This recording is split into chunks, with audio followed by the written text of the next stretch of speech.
And we're live. Great to be here with Awesome. my friend and someone whose opinion and knowledge I respect greatly, Rafi Gassel. It's good to have you here with us. Thank you so much. Yeah. For those wondering why I have a slightly different background, I am not in Israel right now. I'm in Los Angeles. If you're wondering why, you could check out the last video I did. It's about a new project I started, which I won't get into too much now. If I seem a little slow, it's because I'm pretty sleep deprived. Jet lag has taken a toll on me, but the show must go on. So here we are. Here we are. Before we get started, a quick shout out to our Patreon Visionary. visionary members. We have Trivium Energy Pty Ltd, SOG Cannabis, Max Marine, Giffen Posner, Adam Becker, Maya, Kimberly, Jordan Walter, Nate Hinman, Julian Melser, Nathaniel Hohauser, and the Transforming Trauma podcast, and our one and only legendary member, Speedy Weedy. If you want to support the show, you can find a link in the description. All and any support is greatly appreciated. So, today, the topic of discussion is the shared genetic history, right, between Israelis and Palestinians.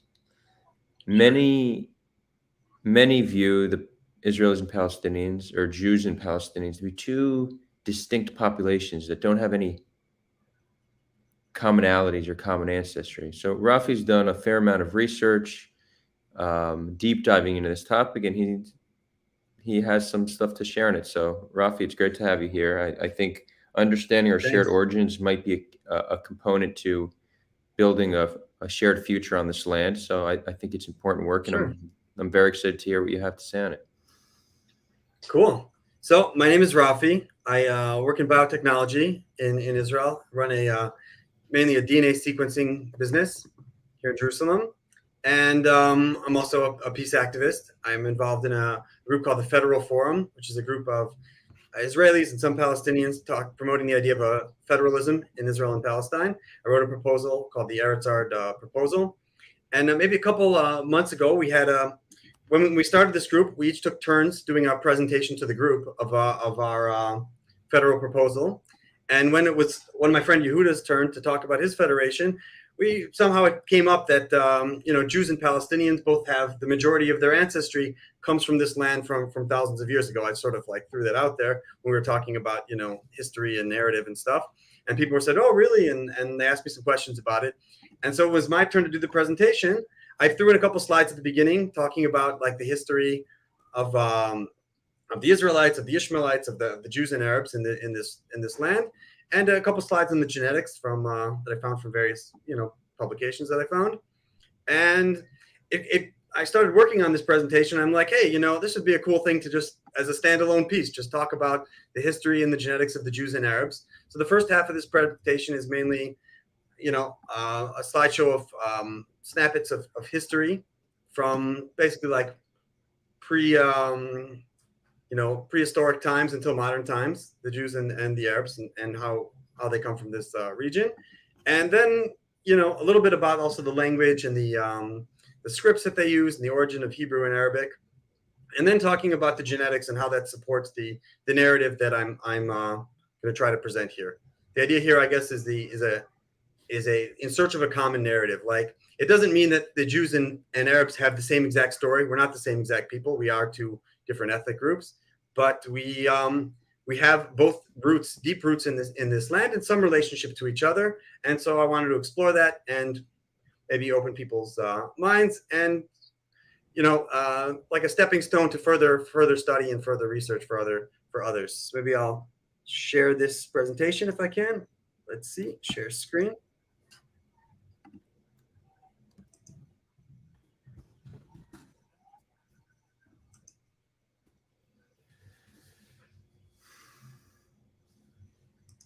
Share too. To those tuning in, let us know where in the world you're viewing from. I see we got Adi Harongi here. Adi, good to see you here. We got Yehuda Lion, and we got Saleh. Although Saleh is coming out with a little, starting off with a little bit of hate, huh? Okay, so we're sharing my screen. I don't see the comments. Maybe that's for the best. But okay, so I'll start my presentation. So the presentation is called "The History of Israel-Palestine in Search of a Common Narrative." It's a presentation on the history and genetics of the Jews and Arabs of the Southern Levant. Let's see if I get it here. Okay, what is a narrative? A narrative is a way of presenting or understanding a situation or a series of events that reflects and promotes a particular point of view or set of values. A historical narrative is a way of telling a series of historical facts that tell a particular story of a particular people in a time. So the idea of a common narrative for Israel-Palestine is a selected series of facts that tell the story of the Jews and the Palestinians in a way that both sides would accept as legitimate. It doesn't have to be the same story for all their pieces. They don't have to be the same people, but they are both characters in this story, the main characters, and this is the story that hopefully a version of it that's authentic and respectful and historically accurate enough that they would accept, or at least try to build the basis for our common narrative. Okay, in the following narrative I'll try to tell the story of two indigenous peoples, the Jews and Palestinian Arabs, and how their histories are deeply entwined with the history of the region of the Southern Levant, as well as the history of the world, quite possibly the greatest story ever told, at least to the people, to us, to people who care. So what is indigenous? These are quotes from the people who decide the UN Declaration of the Rights of Indigenous Peoples. Indigenous peoples are living descendants of pre-invasion inhabitants of lands now dominated by others. They are culturally distinct groups that find themselves engulfed by other settler societies born of forces of empire and conquest. Right? Indigenous communities and peoples and nations are those that have historical contiguity with pre-invasion and pre-colonial societies that developed on their territories, consider themselves distinct from other sectors of societies now prevailing in those territories, and they form at present non-dominant sectors of society. And they're determined to preserve, develop, and transmit to the future generations their ancestral territories and their ethnic identity as the basis of continued existence as a people, in accordance with their cultural patterns, social institutions, and legal systems. Are both people indigenous? Are the Jews and Palestinians? So are they living descendants of pre-invasion inhabitants of lands now dominated by others? Are they culturally distinct groups that are engulfed by other settler societies or have been in the past, are forces of empire and conquest? So now I'm going to go into the history, starting from possibly the earliest humans that ever, built houses and settled. There are people called the Natufians. They were named by a lady called Dorothy Garrod, who coined the term Natufian, based on Wadi En Natuf, near the town of Shubak in the West Bank, in the Judean Hills. And they existed about 13,000 years ago till about 9,500. What's unique about them is that they were pre-agriculture. They built houses essentially because they were trying to protect themselves, most likely from other human beings that they were in conflict over resources and over food supplies. And the earliest evidence of beer was found in near Mount Carmel in Haifa, and they ate wild grains and they hunted animals. But they built houses, and they were effectively the first civilization to live here and possibly anywhere in the world. And now I'm going to fast forward a little bit to slightly around the early biblical time, around the time that's attributed to the period of the forefathers, the Abraham, Isaac, Jacob. It's about the 15th century BC. The 18th dynasty is ruling in Egypt, and there's a group of people over here called the Mitanni.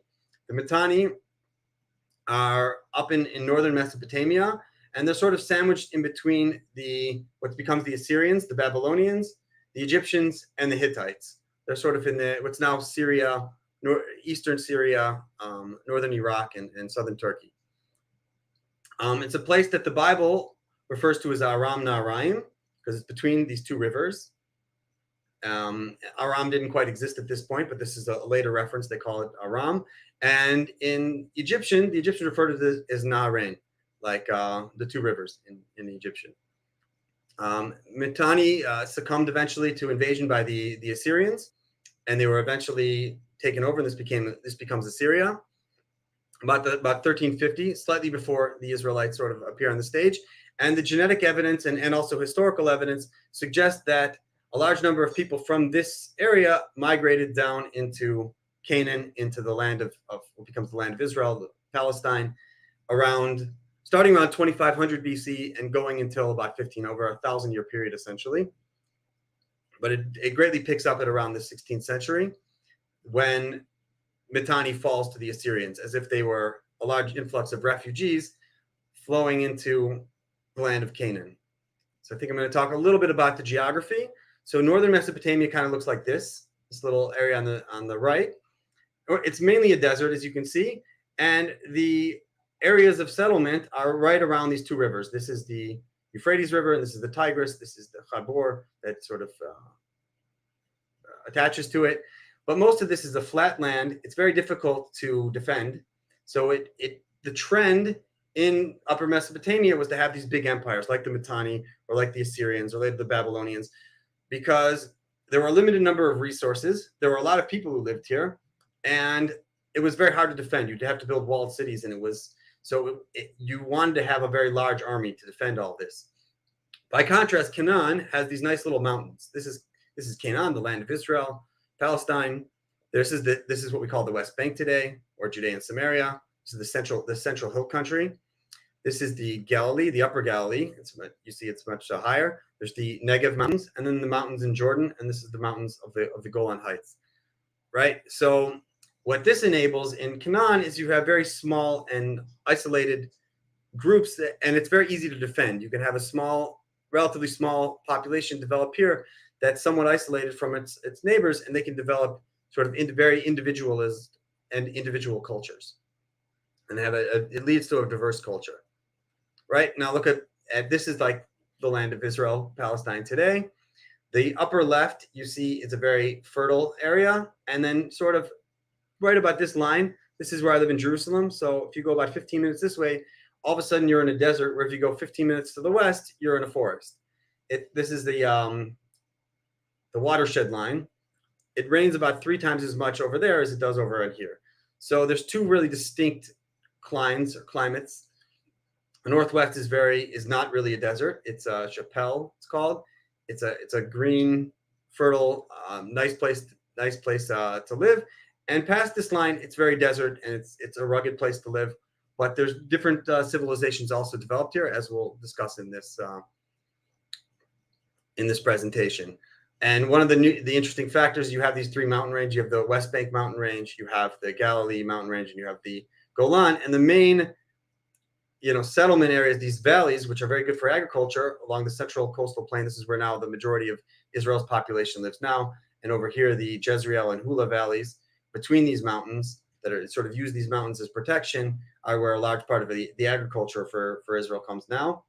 And so in times when times were tough, when there was a lot of wars, people would run and sort of protect themselves in the hills. And as things got better, they would tend to move into these valleys and use them for agriculture. So that's the history of now, but it's also the history of thousands of years in this region. So that's just to get an idea of what the geography of what we're talking about, right? Geography determines destiny. That's one of these classic phrases of geopolitics, right? That the shape of the land is going to determine how things are going to play out. All right, so this is the land of Canaan. These are the Canaanite cities. Most of these are mentioned in what's called the Amarna letters. This was letters found actually in I think the Sinai Desert, which were correspondence in Akkadian between the kings of these various cities over here and the kings of Egypt. I think Akhenaten, right, during his period in the late 2nd millennium BC. The name Canaan is thought to come from a purple or red dye that's produced from these little mollusks. And the purple cloth is a famous Canaanite export. The name Phoenicia is connected to that. It means purple. The Bible refers to the Israelites as Am Skula. A friend who's a rabbi who brought that up in a talk once, and I'm like, yeah, that is interesting. That means the purple nation, but it also means, in the classic translation, it means the treasured nation. Archaeological data suggests that the Israelite culture largely derived from Canaanite culture. In fact, historically, in the Amarna letters, only really the northern states were called Canaan, and later the Phoenicians referred to themselves as Canaanites on their coins. These people, only really in the Bible are they calling themselves Canaanites, and even other places in the Bible they have a range of names: the Amori, the Hittite, the Girgashi, and all these other names that we find particularly in the Bible for the southern Levant. What we now think of as Israel and Palestine. When you put this dye, it's a purple dye when you chop up this shell, but when you leave it out in the sunlight, it becomes a light blue, which we call in Hebrew tchelet, and that's what we put on our tzitzit. And that's also where the blue in the Israeli flag, sort of the symbol, is based on these strings of the tzitzit, which are described in the Bible, and also various artifacts of the Jerusalem temple where used this dye. So now there's another group of people that sort of developed in the southern region, in the desert. There's a valley, essentially from the Dead Sea to Eilat. It's called the Arava, right? In Hebrew, we call the Arabs the Aravim. Now, people think maybe they were called Aravim because they're from the Arava. The other option is it means the west, like where the sun sets is the Erev, the Maghreb in Arabic. And then they were called the Arabs, and then they lived here, and this was named the Arava. And the Bible refers to this region as the Paran Desert. This is where the Ishmaelites live. So I said this is the sort of the ground zero for development of Arab culture. What is going on in this region? Why would you live in the middle of the desert? So the Arava Valley sits at the northern end of what's called the Arabian-Nubian Shield. It's an exposure of Precambrian rocks of the Dead Sea, and it's full of valuable ores and minerals. There's a lot of mining, particularly in the Copper Age and the Bronze Age.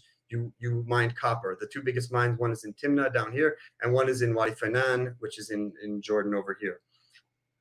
And then going back about to the 5th century BC, there was the people called the Ghassalian culture, who also came from northern Mesopotamia, essentially, moved here to mine copper.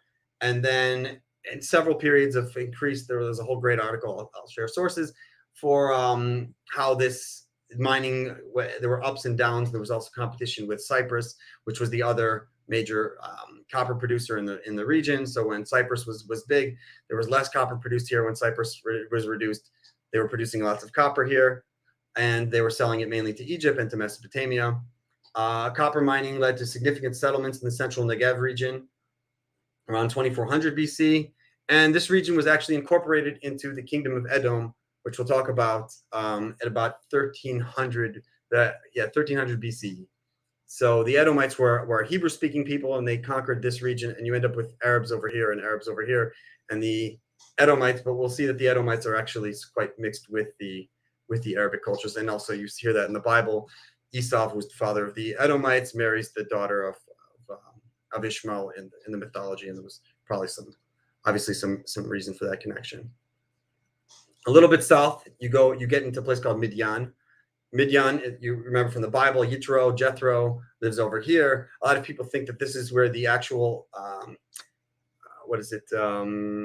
Sinai, the mountain of God, the mountain of Sinai, where the Torah was given, because it talks about fire and clouds, and these are natural volcanoes over here, whereas in the other side, what we now call the Sinai, there's no volcanic mountains, whereas the mountains over here are volcanic.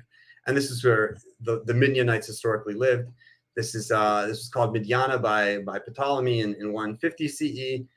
There was a group of semi-nomads with very distinct, colorful pottery in the oasis of Caria. It's over here. It's called Caria painted ware. Show a little picture over there of what this pottery looks like. What's interesting about the Midianites also is they believed in a god who was called YHWH, right? The name of God that we don't say in Hebrew. It's thought that name is the name of God that comes from this region, essentially, in Midian. And that's also the story that Moses goes to Horeb and God reveals himself under the name YHWH. And this is the new name for the God of Israel, which is actually an Arabic word which means the impassioned one, as in the equivalent in Hebrew is like Elkanah, the jealous God. So it's the God that doesn't want you to worship any other gods. And they have he's like exclusivist and it's aniconic. So there was a story where the Egyptians had brought the Midianites a present. They bought them a statue, and they smashed the face of the statue because they didn't believe in images, which is very obviously very similar. And if you know about Jewish culture and later Islamic culture, it's you could see a strong connection. And iconoclasm is characterized by the Caria culture. by the Midianites. Now I'm going back farther north. This is what the city-states of Canaan look like, or at least of southern Canaan in the time of the Amarna letters. Let's say like 14th century, 1350 BCE, about like maybe let's say 100 years before the Israelites first come onto the scene. This is sort of the pre-Israelites. It's a period that we don't know enough about, where there's a lot of later periods we have much more firm details. So this is there's a lot of speculation going on in this history. There's a city called Hatzor. Hatzor is in the Bible, the city which was destroyed by Joshua and also later by Deborah. And this city was actually destroyed about 1250 BC, and it's thought to be by the Israelites because there was they seem to be the most likely candidates for having destroyed it. And they burned the whole city by fire, and they smashed all the faces of all the idols when they did that. Right, the city of Hatzor is destroyed in a catastrophic fire. Oh, there's that, according to Israel Canol, which is one of the archaeologists in Israel, or biblical scholars actually at Hebrew University, who I really like. So his theory is there was a group of people known as Yaakov El, which means God will follow me. And Yaakov is Jacob in Hebrew. And they were living around in southern Edom at around this period. And they then were, later there's a people called Israel, which is like also obviously connected to El, which means El, God will rule, Yasar El, like a minister in Hebrew. And it's the first mention of the people in Israel and the Merneptah Stele in about 1208. So slightly after they had destroyed Hatzor, which was one of the city-states which were a vassal state of Egypt, and after they destroyed it, then the Egyptians come back to fight with them. So, the story seems to connect. This is the Merneptah Stele. It's also the first time you hear the word Philistine is also found in this. And they were also a group of people that had come from the Aegean that were fighting the Canaanites and were fighting the Egyptians. So this is the Bronze Age collapse at around 1200 BCE. Several Bronze Age civilization, Mycenae in Greece. The Battle of Troy. Troy is destroyed. Ugarit is destroyed over here. There's an attempted invasion of the Nile Delta. And then there is an invasion of Canaan by the sea peoples, it's called. And so several groups of essentially Mycenaeans who are running this way go into the land of Israel, or into Canaan. And essentially what's going on is there's a catastrophic drought all over the southern Mediterranean here. And the only people who have food left is Egypt. So everyone's sort of on their way to Egypt and raiding and taking as much, food. And it's a big disaster, essentially. And on their way to Egypt, and they eventually try to invade Egypt, but Egypt repels them and then captures people and starts resettling them over on the coast of what becomes Israel. At around the same time, the Israelites sort of settle into the hill country. There's a people called the Denyen in Yafo, and Tejeker in Dor, and there's a Shardana a little farther north, and some people connect the Denyen with the tribe of Dan from the Bible. It's very interesting. It's interesting theories living around the area where the tribe of Dan was supposed to have lived. So that's a little bit of background. So according to Israel Finkelstein, who's another archaeologist I really like at Tel Aviv University, the director of archaeology there, the first Israelites are thought to have been pastoral nomads who lived in the Jordan Valley. So Israel thinks they're coming from here, which essentially matches sort of the biblical story, and that they had been here on their way from Egypt. And there's debate how many actually came from Egypt. And, the Bible discusses about 600,000 armed men leaving Egypt. Just to put that in context, the entire army of Ramses the Great is about 20,000 people. So there's no way 20,000 people are changing. An army of 20,000 is chasing an army of 600,000. So obviously this is a sort of an exaggeration.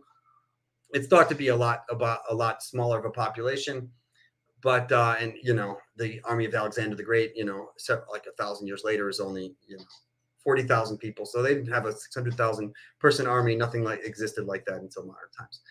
But it was maybe a few thousand people that had settled in Egypt proper, that were from Canaan and then returned, because that obviously was a very central story. But about, let's say, 1150 BC in the 12th century, you see what becomes the Israelites is essentially a group of, let's say, 20 to 40,000 people settling in this central hill country, building a house called the Israelite house, a 4-room house, which was essentially, they would build these communities in like a circle where these individual single family homes around a circle. And it was essentially maybe like an extended family. And there were like several hundred of these villages or so. And it's thought to be about 20,000 people settling here, and that's sort of the beginning of the Israelites. At about 1050, the Shoshank or Shishonk, the king of Egypt, invades, which is also described in the Bible, and he sort of destroys, the Israelite settlement at that time. But obviously, they didn't all perish. So the first earliest Hebrew writing is about 1050 BC. At about 950, 900, the first Israelite kingdom, it's called the Tirza polity, right around here, a little bit south of Shem, emerges and has the sort of the precursors to what becomes the kingdom of Israel. And this is Israel. The southern is called Judah, and this actually comes about 100 years later in the 9th century. And at about 850 BC, you have a major expansion of the two kingdoms, and Israel, northern Israel occupies the Galilee, takes over the coastal plain, and Judah expands into Beersheba and a little bit into Jordan. It's likely that it's thought now that Israel at this point might have been the more dominant country, and Judah was sort of a vassal state. That's obviously hotly debated, but bring a little bit here. In 853, you have Ahab the Israelite, king of Israel, of northern Israel, was talked about at the Battle of Karkar. This is also the first time that the Arab people are mentioned, and they were allies of Israel in this same war. It's found in the Mesha stela, which is left by the king of Moab. Celebrates. Oh, that's actually a separate stela. This is the Kirk monument, is where they talk about the Battle of Karkar. The Mesha stela was found in Moab over here. And then scribal activity in the Kingdom of Israel starts around the 8th century. At least we find it a lot. They actually recently found writing somewhere in Samaria, near Nablus, where Mount Ebal, where they think it's about 1300 BC, but it's like a few fragments of some words in Hebrew, and there's a lot of excitement about that. But they see a significant amount around the 8th century, and that's when it's thought by more secular scholars that that's when they start producing the works of the Bible, or at least writing them down. There's a finding in Kuntila Idrud, which is a little town in the middle of what's now the Sinai. And they found a fortification that belongs to the people of Israel, and it has, and it's thought then that there was sort of a mini imperia, like a mini empire of the Kingdom of Israel, sort of ruling over vassals of Ammon, Aram, Moab, Judah, around the time that they get into a fight with the Assyrian Empire, which is over here. Right, this is Kuntila Drud. The script is it's mainly Hebrew, early Hebrew, and also in Phoenician, and it talks about the YHWH of El, and they use the name El and Baal, and they include the name YHWH of Samaria, YHWH of Teman. So Samaria obviously is in the Upper West Bank, and Teman is actually a little bit into Arabia. This is a general agreement that the YHWH is connected with Samaria, right? This is the earliest Hebrew script. This is like proto-Sinaitic, it's called. This is like, it's almost somewhere in between hieroglyphics and the first script. And this is the script that all Western scripts are based on. Then you have, this is like the early Canaanite, early Hebrew script. And this is the script actually, which is an Assyrian script the Imperial Assyrian script that we basically call modern Hebrew. And this is English, which is sort of somehow based on these ancient Canaanite scripts, but that's the script that they found in Kuntila Drud, and that's in this entire period we're talking about. That's the script that the Israelites would have used. Talk about the earliest history of the Arabs. The first Arabs are mentioned in the Kirk monument, the same battle where the king of Israel is fighting with the king of Assyria. His ally is the king of Kedar, the king of the Arabs, who's King Gendibu. And the oldest Arabic writing is found in the first millennium BC, in what's now Be'er in Jordan. I'll show you that in a second. The Aramaic, and right, so these are the Hebrews over here. These people speak Hebrew, and down here people speak Arabic. Now Edom is thought to be Hebrew, at least their upper class is Hebrew, but when you look at the names, they had a lot of Arabs in their country. So essentially this had been the Arab homeland, and the Edomites sort of invaded, and then you had Arabs on both sides, and basically Arabs that still worked the mines with Hebrew-speaking, foremen. It's not unlike what you have today in modern Israel. I went down. Nothing's really changed. All right, so this is Be'er in Jordan. This is the oldest inscription in Arabic. It's found around the first millennium BC, right? Its context say, Malcolm Wakomas Wakaos Pikun Awadna. It is Malcolm Komish and Cows, and you we seek refuge. This is the first sentence ever said in Arabic, or ever found that was written. Obviously, it's not the first sentence ever said.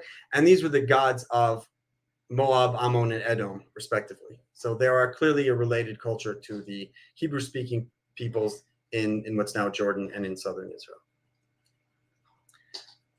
Right. So catastrophe happens. Eventually, the Assyrians get the better of the region and invade about 745. They have a large-scale ethnic cleansing of northern Israel. They invade, and most of northern Israel. There are some that are brought out, but it's thought now that the majority of the people, well, by maybe 20,000 people out of over 100,000 people that lived in northern Israel, 20,000 were brought into Assyria, 27,000. About half of the people who remained ran into Judea. And this is when, at least according to, let's say, Israel Finkelstein and some of the more secular scholars, this is when they created the pan-Israelite idea where Judah and Israel are the same polity, because the Jerusalem is now filled with the majority Israelite from northern Israel population, and they're all trying to, merge their national narratives. And this is when they sort of write the story of Judah and Israel as one people, as what we now think is the story in the Bible. Obviously, it's a very secular opinion of a way to look at it. But in fact, though, you did have a large number of refugees from northern Israel running into Judea. Also, the Nabataeans, which are another Arabic people. Nabat is the son of Ishmael, is the oldest son of Ishmael. The second son is Kedar. We'll talk about them in a second. And so this is the first sign of Nabataeans in what we think of as Judea and Samaria. They were brought there by the Assyrian emperor Esarhaddon in the Assyrian conquest. In 587, the Babylonian Empire conquers the Assyrian Empire.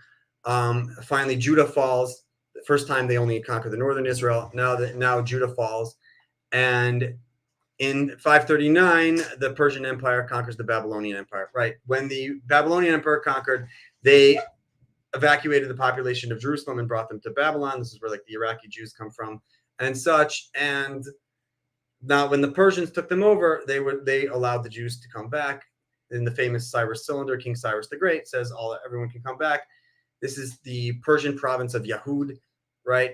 What was formerly called Judea was actually a little small in this picture. This picture is a little exaggerated, but this is around Beit El and a little bit north of Hebron, around the Jerusalem area. That was Judea at the time. Jerusalem was largely not that well developed during this period. During the Persian period, the Edomites had ended up moving into southern part of Judea. They moved into the Hebron area, where they've been arguably ever since, and the Jews were living in just north of them, and this was called Idumea at that time. And when Herodotus visits the Greek region, he's the first person outside to call it Palestine. Actually, some of the Assyrians actually called it Palestine, but this is the one that's referenced in sort of Western minds. Herodotus is the father of history, supposedly, and he calls the place Palestine. This may be a Greek version of the name Philistine. That's one of the main theories, coming from the people called the Philahestia, which means the tribe of Hestia. Hestia is the sister of Zeus, the goddess of the hearth. They had a custom when they would come to a new place, they would take a fire like they do with the Olympic torch, and they would light a fire from their previous town in Greece. In the new place, they'd light the hearth, and it sort of connects the new Greek city to the old Greek city. And so they had likely done that when they had come here, the Philistines at least. But alternatively, the name Palestine, because there was a group called the Palestinoi, and in the Septuagint, which is also a Greek translated, they call them the Philistine, which is a different name essentially than Palestinoi. And they thought Palestinoi means wrestler. And there's the etymology of Israel in the Bible is not what, Israel Canol says, which means that God will rule. They say that it's he who struggles with God. It's like Yisar El, that he comes from Sarit El, and to struggle. And then so there's this story that Jacob fights the angel of Esau, which is interesting, the father of the Edomites, and he says to him, "You are Jacob who wrestles with God and man and wins." And then so this is their story of where their name comes from. So the Greeks might have used that as the same way they call Naharain, they call Mesopotamia, which is Greek, meaning two rivers. They could call Israel Palestine, which means wrestler. That's another theory, which is kind of cool. Now we have back to the Arabs. Now, during this time, this whole huge swath of territory was called the Arab Kingdom of Kedar. Kedar is the second son of Ishmael, according to the tribal lore, and they essentially start from around here and conquer unite all of the Arab-speaking peoples into a kingdom. There's modern in the Kedarite kingdom in what's now southern Israel. There are families where you had one person had a Kedarite name, one person had an Edomite name, and one person had a Jewish name. So it was a very multicultural ethnic soup where there's Edomites, Jews, and Arabs all sort of living together, and they're doing a lot of business, running the spice trade, bringing spices in from India, either from here or from here, and then selling them out of the port of Gaza to the Europeans. That's where they make a lot of their business. I guess the copper business had come down after Cyprus, which is right here, selling a lot of copper. And this was the Iron Age. So people were using iron weapons more than copper. So it was less popular. So they made their money selling spices. This is the first Arabs to come to Arabia in about the 4th century BC, a place called Kiryat al-Faus. This is what it looks like now. And these are thought to be Nabataeans from the Levant who come down there. And they worshipped a Kal, which is one of the worshipped by the Arab tribes of Kinda and Majij. There's a presence of people called Arabs, and most of the people at the time in Arabia were non-Arab. They were the Yemenites were Himyars, and there were the Dadanites. Most people were not Arabs. The Arabs had set up a trade city here because they were probably bringing in spices through here, through Riyadh, and then selling them out of Gaza. So this is sort of their trading post. But Arabia at this time was not Arabs. The Arabs at this time mostly lived in the Levant. Jumping back to our favorite place, Israel Palestine, the Persian Empire falls to Alexander the Great, a guy who decided that everyone needs democracy and let's give them some freedom, right? Like George Bush. And after the death of Alexander, the Greek Empire falls apart. He dies in this crazy adventure in Babylon somewhere, and then his body is brought back. And his generals, he has no sons at this time. He's too busy invading stuff, so his generals sort of divvy up his empire. The Seleucids are controlling Anatolia and Syria and Palestine and the land of Israel at this point. And they start persecuting the Jews, and the Jews get sick of this. And we have the story of Hanukkah, where the Jews decide we're going to beat up the Greeks. And this is the result, the Hasmonean kingdom. They started here around Jerusalem, and they just expanded to all this area. And as they expanded, for example, in Gaza, which was an Arab port where they were selling spices to Europe, they converted them all to Judaism, like all the Edomites that were living here, and everybody except for the Samaritans, which they considered Jewish enough, so they didn't, pressure them to convert to Judaism. But they basically, everyone sort of adopted Judaism the way that when other empires make them adopt their other various Christianity or Islam or anything else. During this period of time in the Hasmonean kingdom, one of the places they invaded was called Etruria. So Etrurians are described as Arabs by most scholars. They rise to power at about the 2nd century BC. Aristobulus the first campaigns against Etruria, adding it to the Judea, annexing Galilee. So there were Etrurians even in Galilee, and they were converted to Judaism in this time, according to external non-Jewish sources. And they were defined as very tough warriors, and they played a critical role in the defense of Jerusalem. The name Etruria is thought to come from Jetur, which is the son of one of the other sons of Ishmael. Most interesting, the Druze who are living around here claim themselves to come from Yitro, which is also very close to the sound of Yeter. But they think it's Yitro, the son of the father-in-law of Moses. But Yitro is like way down here, not necessarily over here. But they have this name, and they speak Arabic, and they come from this region, and they like the Jews. So it could all be. So either way, that people as well adopted Judaism, and that was, I guess, another Arabic-speaking population to absorb Judaism at this period of time.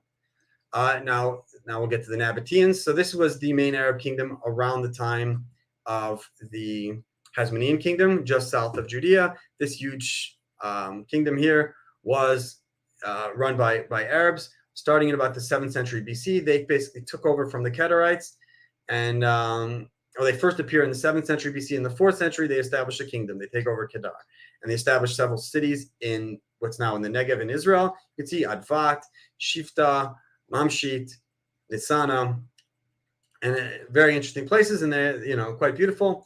And they were originally allies with the Hasmoneans, though they eventually got into conflict with the Hasmoneans when John Hyrcanus tried to take Gaza from them, and that wasn't they weren't so happy about that. Interesting, Strabo, who is a Greek historian, he says that the Edomites who are living in Judea, he says they are the same ethnicity as Nabatea, and he says the majority of population of West Judea are these ethnically Arabs who practice Judaism. That's his words, not mine. And Nabatea was incorporated into the Roman Empire in the 106 CE as the province of Arabia. So this becomes the province of Arabia, just like this becomes the province of Syria, Palestina. A little bit about the scripts. So what we write in now, what we call Hebrew, is actually Imperial Aramaic script. This is what Imperial Aramaic looked like. This is Syriac, which is also a descendant of that. And this is sort of modern Hebrew. You see a very similar pattern here. The Jews adopted this script. The Nabataeans also adopted the script, and it's thought that modern Arabic is also descendant of this same script that we are all sort of using. The Arabs also used two other scripts called Hismaic and Sebaic at this period of time, but not the Nabataeans. That was going on here. This is where people used Sebaic in the region of Safa. Oh, Sephidic, not Sebaic. Sorry, Sephidic. Sebaic, Mashuacha, something else. Sephidic script is in the Basalt Desert in sort of a little bit northeast of the land of Israel, in sort of Syria, the little part that comes out of Jordan over here, a little bit of Saudi Arabia. And this is where you find all these remains, these like stone carvings in early Arabic in a script called Safaitic. And down here, where it used to be called Midian, they were writing in a script called Hisma. And they were all writing Arabic, but in the Nabataeans actually wrote in Aramaic, even though they spoke Arabic. Moving on. So back to history. You have at about 63 BC, Pompey the Great, who was a Roman general, invaded Judea and annexes it to the Roman Republic, which then later becomes the Roman Empire. Judea was a Roman client state until 40 BC, briefly reinvaded by the Parthian Empire, which is the Persian Empire at the time, what they called it. Rome retook Judea and removed the Hasmonean dynasty, and they picked a guy named Herod the Great, who was an Idumean who had converted to Judaism, and they made him king, and he's King Herod the Great, who built the Jerusalem temple, or rebuilt the Jerusalem temple, built Caesarea, Herodian, and many other amazing things you can see in Israel today. There then begins a series of nasty wars between the Jews and the Romans, the Jewish-Roman Wars. In 63 to 73, this is when the temple was destroyed. Over 1 million people were killed, at least according to the sources of the Jewish sources, and over 90,000 Judeans were taken as slaves to Rome. This is also according to Roman sources. And then you have Judea Capta, the Jewish Nakba, I'll call it. The second major Jewish-Roman war is called the Kitos War. It's fought mainly outside of the land of Israel, in Cyprus and Libya. There was big, revolts by Jewish communities, and they actually captured some of these people and sent them back to the land of Israel. The third and final Jewish-Roman war was called the Bar Kokhba Revolt. This occurred in Judea in about 132 CE, and this is where you make the famous coin. The Judea is captured from Bar Kokhba. Jews considered Bar Kokhba to be the Messiah, the Mashiach, whereas Christians believed it was Jesus, and this sort of splits between Jews and Christians at this point in time.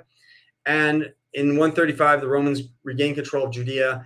Another like 500,000 Jews were killed, and 985 villages were destroyed. And this basically destroys much of the Jewish community in Judea.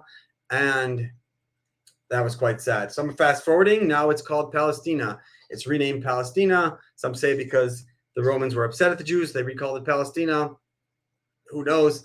But at about 325 CE, it officially becomes Christian. They have the Council of Nicaea, and Rome adopts Christianity. This whole chunk was ruled by the Rassanides. They were Arabs who were Nabataean, and they were thought to be Nabataeans who had settled in Arabia and then returned following a collapse of a dam in Yemen. And many Palestinians today come from the Azad clans, which were claimed to be descendants of the Rassanides. And so this was, an Arab kingdom at that time. Now, a little bit of what's going on in Arabia. According to Yemenite Jewish tradition, the Jews of Najran is over here, northwest Yemen, are of northern Israelite descent. Najran was the second city that had an Arab population. So the Arabs started out in Kiryat al-Fawz. They come down to Najran. There were Christian Nabataeans. They were Christians at this point. And there was a Jewish king called Du Nuwas, who converted. He was the king of the Himyars, who allegedly converts to Judaism after he fights in a war with the Jews and sees the Jews are excellent warriors and decides that Judaism is the way. He becomes Jewish, and he's in a major war with the Aksumite, the kings of Ethiopia. There's a big conflict between the Jews over here and the Christians over here. And so he massacres the Arabs in Najran. And outside of that, there are not very many Arabs, at least not nowhere south of this line, essentially. Up there, because they refused to renounce Christianity and adopt Judaism when he was in the war with the Himyars.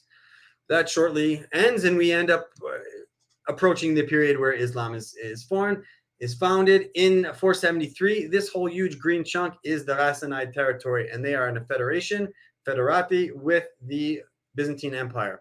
They are essentially vassals or contracted to control this entire region because the Byzantines don't want to put their army to do it, and they essentially just tax them a little bit, and they basically run their own show.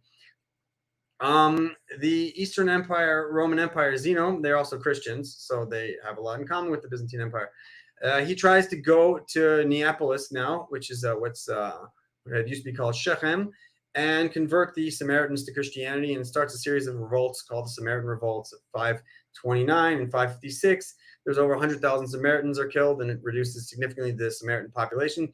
By 572, there's a joint Jewish-Samaritan revolt. Not only they're picking on the Samaritans, but they're also picking on the Jews, the Christians. So the Jews and the Christians get pissed, and they start revolting.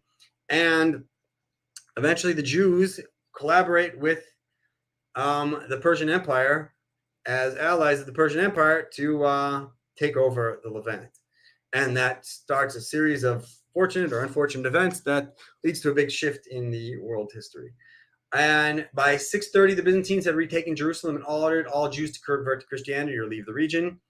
By 8 years later, the place is now Muslim, or I would say proto-Muslim. The people who would become the Muslims take control of Israel, Palestine, and they've expelled the Byzantines. Essentially, the Byzantines had murdered the king of the Persians and Khosrow the Great, and then essentially left because they were fighting the Visigoths and other people in Europe, and they couldn't afford to keep their army here. So they basically put the Arabs in charge. And when they put the Arabs in charge, the Arabs were like, well, what do we need the Byzantines for anymore? So they just were like, they're going to be in charge now. And they had a different version of Christianity that they believed in. They didn't believe Jesus was God. They believed he was the Messiah, at least the Arabs who ended up in power, and that he was the Messiah and he was the ideal person, and you should try to walk in his footsteps, and that is how you will reach enlightenment, but that he is not God incarnate and what have you. And the rest of the Christian world didn't really like that. So with the advent of Islam, this new movement, the Arabic language now spreads throughout the Arabian Peninsula. So Arabs go from being mostly in the north to all over the place. Then they have a series of caliphates, the Rashidun, the Umayyad, the Abbasids, etc., etc., etc. We'll talk a little bit more. At this point, Israel, Palestine is thought to, at least this area here, is still a majority Christian. I could argue that all these early Muslims were some part of Christian, where they and Christians separate. This actually takes a little bit longer. We'll get into that in a second. So Islam has its origins in Syrian anti-Trinitarian Christianity amongst ethnically Arab Christians from the Levant region, who originally, some of them may have been out because they've been displaced by this big war going on between the Byzantines and that's. They may have been in Arabia, they may have been into Persia. That's debatable. But there were a whole bunch of movements of Christianity, the Arians, the Syrian anti-Trinitarians, and the Ebionites that didn't believe that Jesus was God. This is starting from the philosophy of the Christians, the original Christians, the Christians that were from the Holy Land. They believed Jesus was the Messiah and he was coming back, and that was what they need to, that was what they were pinning their hopes on and what they were waiting for.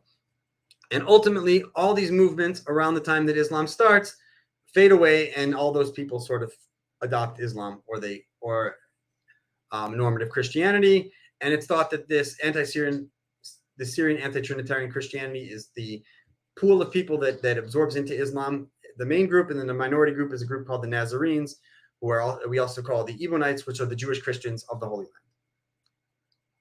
Right? So this is a little bit about the Jerusalem temple.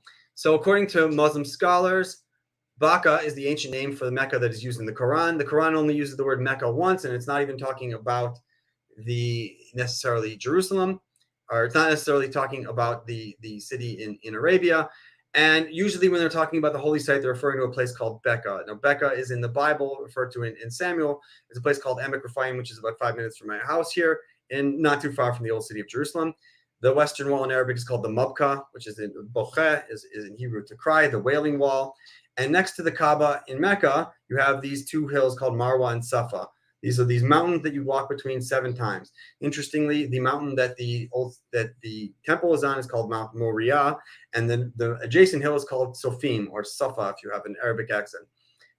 So it's thought that essentially that according to the traditional narrative, the Islam in the life of the Prophet Muhammad, they started praying in Mecca. He was in Medina. He said, stop, turn your heads towards the place of prayer and pray there. And then this is where they sort of read into that comment and that line in the Quran that he was saying, stop praying towards Jerusalem and pray to Mecca. But it's most likely that, modern scholars would say that there was a big civil war between the Islamic world. This is sort of the Caliphate of Ali. This is the kingdom of Muawiyah, which is one of the early predecessors to the Rashiduns, that post Rashiduns, that leads eventually to a conflict between these people, eventually become called the Umayyads, and these become the Abbasids.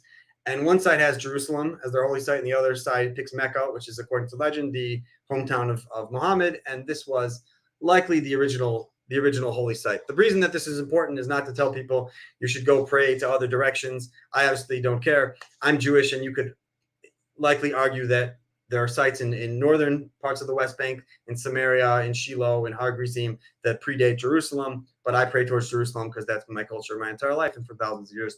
That's what we do. So if you're Muslim, pray towards Mecca. That's great. But the point of where this plays into is the idea that true Arabs come from Yemen. There's this famous story where Muawiyah, who is the king in Damascus, the king of this area over here, and he says, where do the Arabs come from? This is the legend written like a few hundred years later. And he says, the true Arabs come from Yemen. Ishmael was a non-Arab. He came with his father Abraham to Arabia, and we taught him Arabic, right? This is the legend. And so from this idea, the idea that Arabs are from Arabia and Jews are from Judea, it plays out in our politics in interesting ways. And this is originally a conflict over which is the holy site of Islam. Fascinating, I think. Now, moving on, the Fatimid Caliphate was an Ismaili Shia caliphate from the 11th to 12th century. The 6th caliphate was the guy called the Mad Caliph, Hakim al-Bi'umar Allah. He was known for discriminatory policies against Sunni Muslims as well as Christians and Jews. He destroyed the Holy Sepulchre and most churches and pressured Jews and Christians to convert to Islam. Eventually, he sort of ran off into the woods, and his successors, sort of the council, said, yeah, that was a bad idea, and so they could go back. And after all this was challenged by the Turkic invasion and later the Crusades. After all his sort of abuse of the Christian populations, this severely angered the Christians in Europe who had heard about it, and they decided to invade the Middle East this way. Right, following the persecution of Christians under the Fatimid Caliphate, the European Christian powers launched a series of campaigns to retake Israel Palestine, the Holy Land, known as the Crusades. The resulting wars lasted around 200 years, from ending in 1291. Christian rule was finally ended. They called the Kingdom of Jerusalem, County of Tripoli, Principality of Antioch, basically came in here and started trying to take over stuff. It was an invasion. They massacred a large population, a large group of the Muslims, and they massacred nearly all of the Jews in Israel Palestine. According to some opinions, there were 50,000 Jews in Israel Palestine prior to the invasion of the Christians, and there were like 100 after they had been there. So that was pretty bad. So how did this all end? There was a guy named Salah ad-Din, al-Nasr Salah al-Din Yusuf ibn Ayyub, also known as Saladin. He was a Sunni Muslim Kurd, who became the first sultan of both Egypt and Syria. Under Saladin's command, the Ubayd army defeated the Crusaders, the famous Battle of Hattin over here. Once they controlled Hattin, it was pretty short, made short work of the rest of the country. He conquered Jerusalem, kicked out all the Frankish troops, and sold many of them into slavery. He forced them to pay a ransom if they wanted to stay. He allowed Jews to return to the Holy City, including the residents of Ashkelon, and he ordered all the churches repurpose his horse stables, and he persecuted Christians significantly. And at this point, this is when demographers think that the country becomes a Muslim majority. not mainly because they brought new Muslims in, but because they got Christians to decide that it was better for them to be Muslim under his anger after the result of his retaking of the Holy Land. Around the same time, there was a Mongol invasion. The Genghis Khan tries to take over the whole world, and his descendants coming in here at about 1260, right around before this ends. And they have a famous battle of Ain Jalut, where the Muslim armies defeat the invading Mongols and save Africa and save much of the world from the expansion of the Mongols, and the Mongols started to be less dominant after that. So what's going on with the Jews again? So the Jews, a lot of them are in Europe at this point, and they're not having such a great time. They're being persecuted. All these events are major expulsions. The worst one is probably this one, 1348. Following the Black Plague, there was 3,500 incidents of pogroms. 60 major and 150 minor Jewish communities were completely wiped off the face of the earth. They believe from modern genetic studies that the Jewish population was whittled down to about 2,000 people from about almost 100,000, slightly before this whole massacre. And most Ashkenazi Jews descend from this little group that survived this massacre in around 1340s. In 1492 in Spain, after the Reconquista, the Spanish started kicking all the Jews out if they didn't want to convert to Judaism. Many of them started coming back to the Ottoman Empire and coming back to the Holy Land. The Ottoman Empire was founded by a guy named Osman from the Sultanate of Rum. Later in 1299, in about 1456, he conquered Constantinople and he ended the Byzantine Empire. Right, and in 1516, they conquer Palestine, and this is the massive Ottoman Empire. In the 18th century, a guy from the Al-Zaydani clan named Zahir al-Umar conquered parts of Palestine, and this was the brief autonomy of Palestine. He also built the port in Haifa, which allowed lots of Jews to settle there, and he was actually pro-Jewish resettlement to the land of Israel. So he was the first Palestinian autonomous leader, and he was also apparently a Zionist at the same time. The Ottomans allowed Jews from within their empire, as well as Jewish refugees from Europe, to settle in Palestine. The Ottoman period saw a significant development of Jewish thought and writing, particularly in the holy city of Safed, where the Shulchan Aruch was written in 1565. This is the basis for modern Orthodox Judaism today. If you keep Judaism, you follow the Shulchan Aruch, essentially. Back to Europe. In Poland, you have the Chemlenevsky, I'm sorry, I'm butchering that, uprising of 1648 to 1657 in present-day Ukraine. Oh, they murdered Jews and Poles in Ukraine. Sorry. And this was when the Cossacks, ranging from 40,000 to 100,000 men. That was early in the 1600s, but then in 1881, there was a series of really unfortunate events. The assassination of Alexander II was blamed on the Jews, and the Russian government decided to blame the Jews publicly, and there was a massacre of over 200 pogroms. According to modern Professor Colin Tatz, between 1881 and 1920, there were 1,326 pogroms in what's now Ukraine, or then also called Ukraine, and there were 70 to 250,000 Jews were massacred. Millions were homeless. This is when the Jews started leaving Europe. About 2.5 million of them came to the United States, now one of the world's largest population of Jews. And in 1884, about 3 years after this, 36 Jewish Zionists met in Katowice and formed the Hovevei Sion movement. This begins Zionism, what we call European Zionism, as a result, essentially, of this massacre and huge tragedy. It gets worse. There's an event called the Shoah. I'm sure you've heard of it. Between 1941 and 1945, Nazi Germany and its collaborators systematically murdered 6 million Jews across Germany, occupied Europe, about 2/3 of Germany's population, in Auschwitz, Belzec, Kolemno, Majdanek, Sobibor, Treblinka, in Poland. Prior to the Shoah, Europe held over 60% of the world's Jewish population, which was 15 million people. Today, the largest amount of Jews in the world live in the USA and in Israel, and the 2/3 of Jewish population of Europe was massacred in the Holocaust. So, and World War I saw the British in conflict with the Ottoman Empire, when 1917 reached Palestine and recaptured it, or captured it for the first time for the British, and decided to have, at the end of the war, they were given it's called a mandate. There was like a trusteeship of the land of Palestine in order to make it a homeland for the Jews on condition that all the non-Jews have equal rights. And that was called the Balfour Declaration. And the non-Jews in 1920, 1929, 1930 had revolts. As they got into more and more conflicts with the Jews, they were very worried about the Jewish immigration. Some of the early Zionists were saying, hey, maybe we should get some of these Arabs to leave the land and move to the other side. Maybe they'll move to Jordan.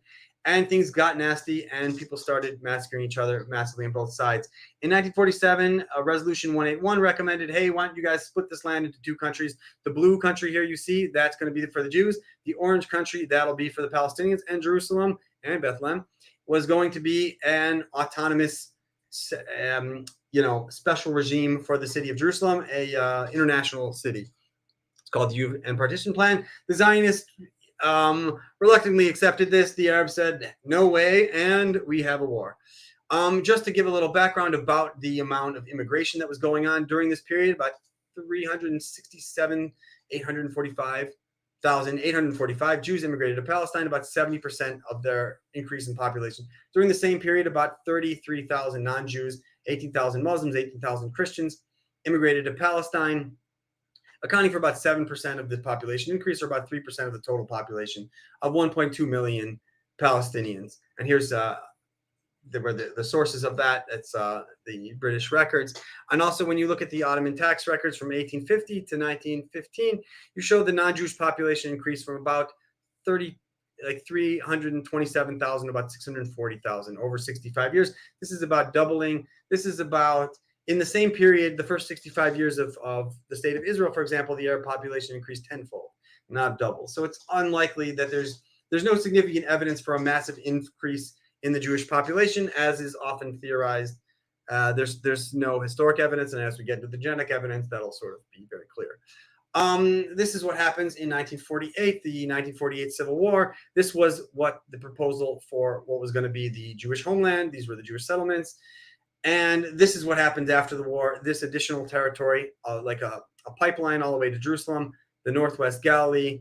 They basically fortified their borders significantly at the expense of all these black dots, which were the Palestinian towns. This is what Palestinians referred to as the Nakba. It was additional 26% of the Mandate territory, and destroyed about 450 villages. About 750,000 Palestinians were displaced. And they've been upset ever since. And this is the Jewish exodus from Arab and Muslim countries. Shortly after that, the flight, expulsion, evacuation, and migration of 850,000 Jews, primarily of Sephardi and Mizrahi background, from Arab countries in the Muslim world, mainly from 1948 to the early 1970s. The pogroms were against Jews throughout the Arab world in the 1930s and 40s, including Nazi-inspired pogroms in Algeria. There was a main one that was in 1941 in Iraq called the Farhund. This is also Haj Amin al-Husseini had escaped and ran to Iraq, sort of instigated this thing, and then escaped, I think, to Lebanon, and then went to Europe to meet Hitler. Crazy guy. I don't know. He requires an entire show. But these large-scale exoduses took place in the late 1940s following the Farhund. My wife's family, for example, came from Iraq shortly after in the early 1950s. About 260,000 Jews from Arab countries immigrated between 1948 and 1951, accounting for 56% of the total immigration. And thus today, the majority of Jews in the land of Israel today are descendants of the Jews from Arab lands, whereas the Ashkenazi Jews are a slight minority, but still very influential. 1967 Arab-Israeli War, the relationships just kept getting worse between the Jews and the Arabs.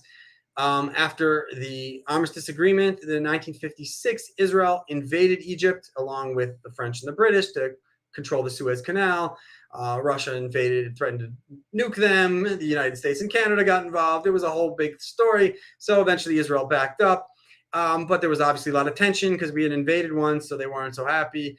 And then the 1967 Israeli War was an armed conflict fought from 6 days in 1967, in June 1967, between Israel and a coalition of Arab states, mainly Jordan, Syria, and Egypt, tried to tag team Israel, or triple team.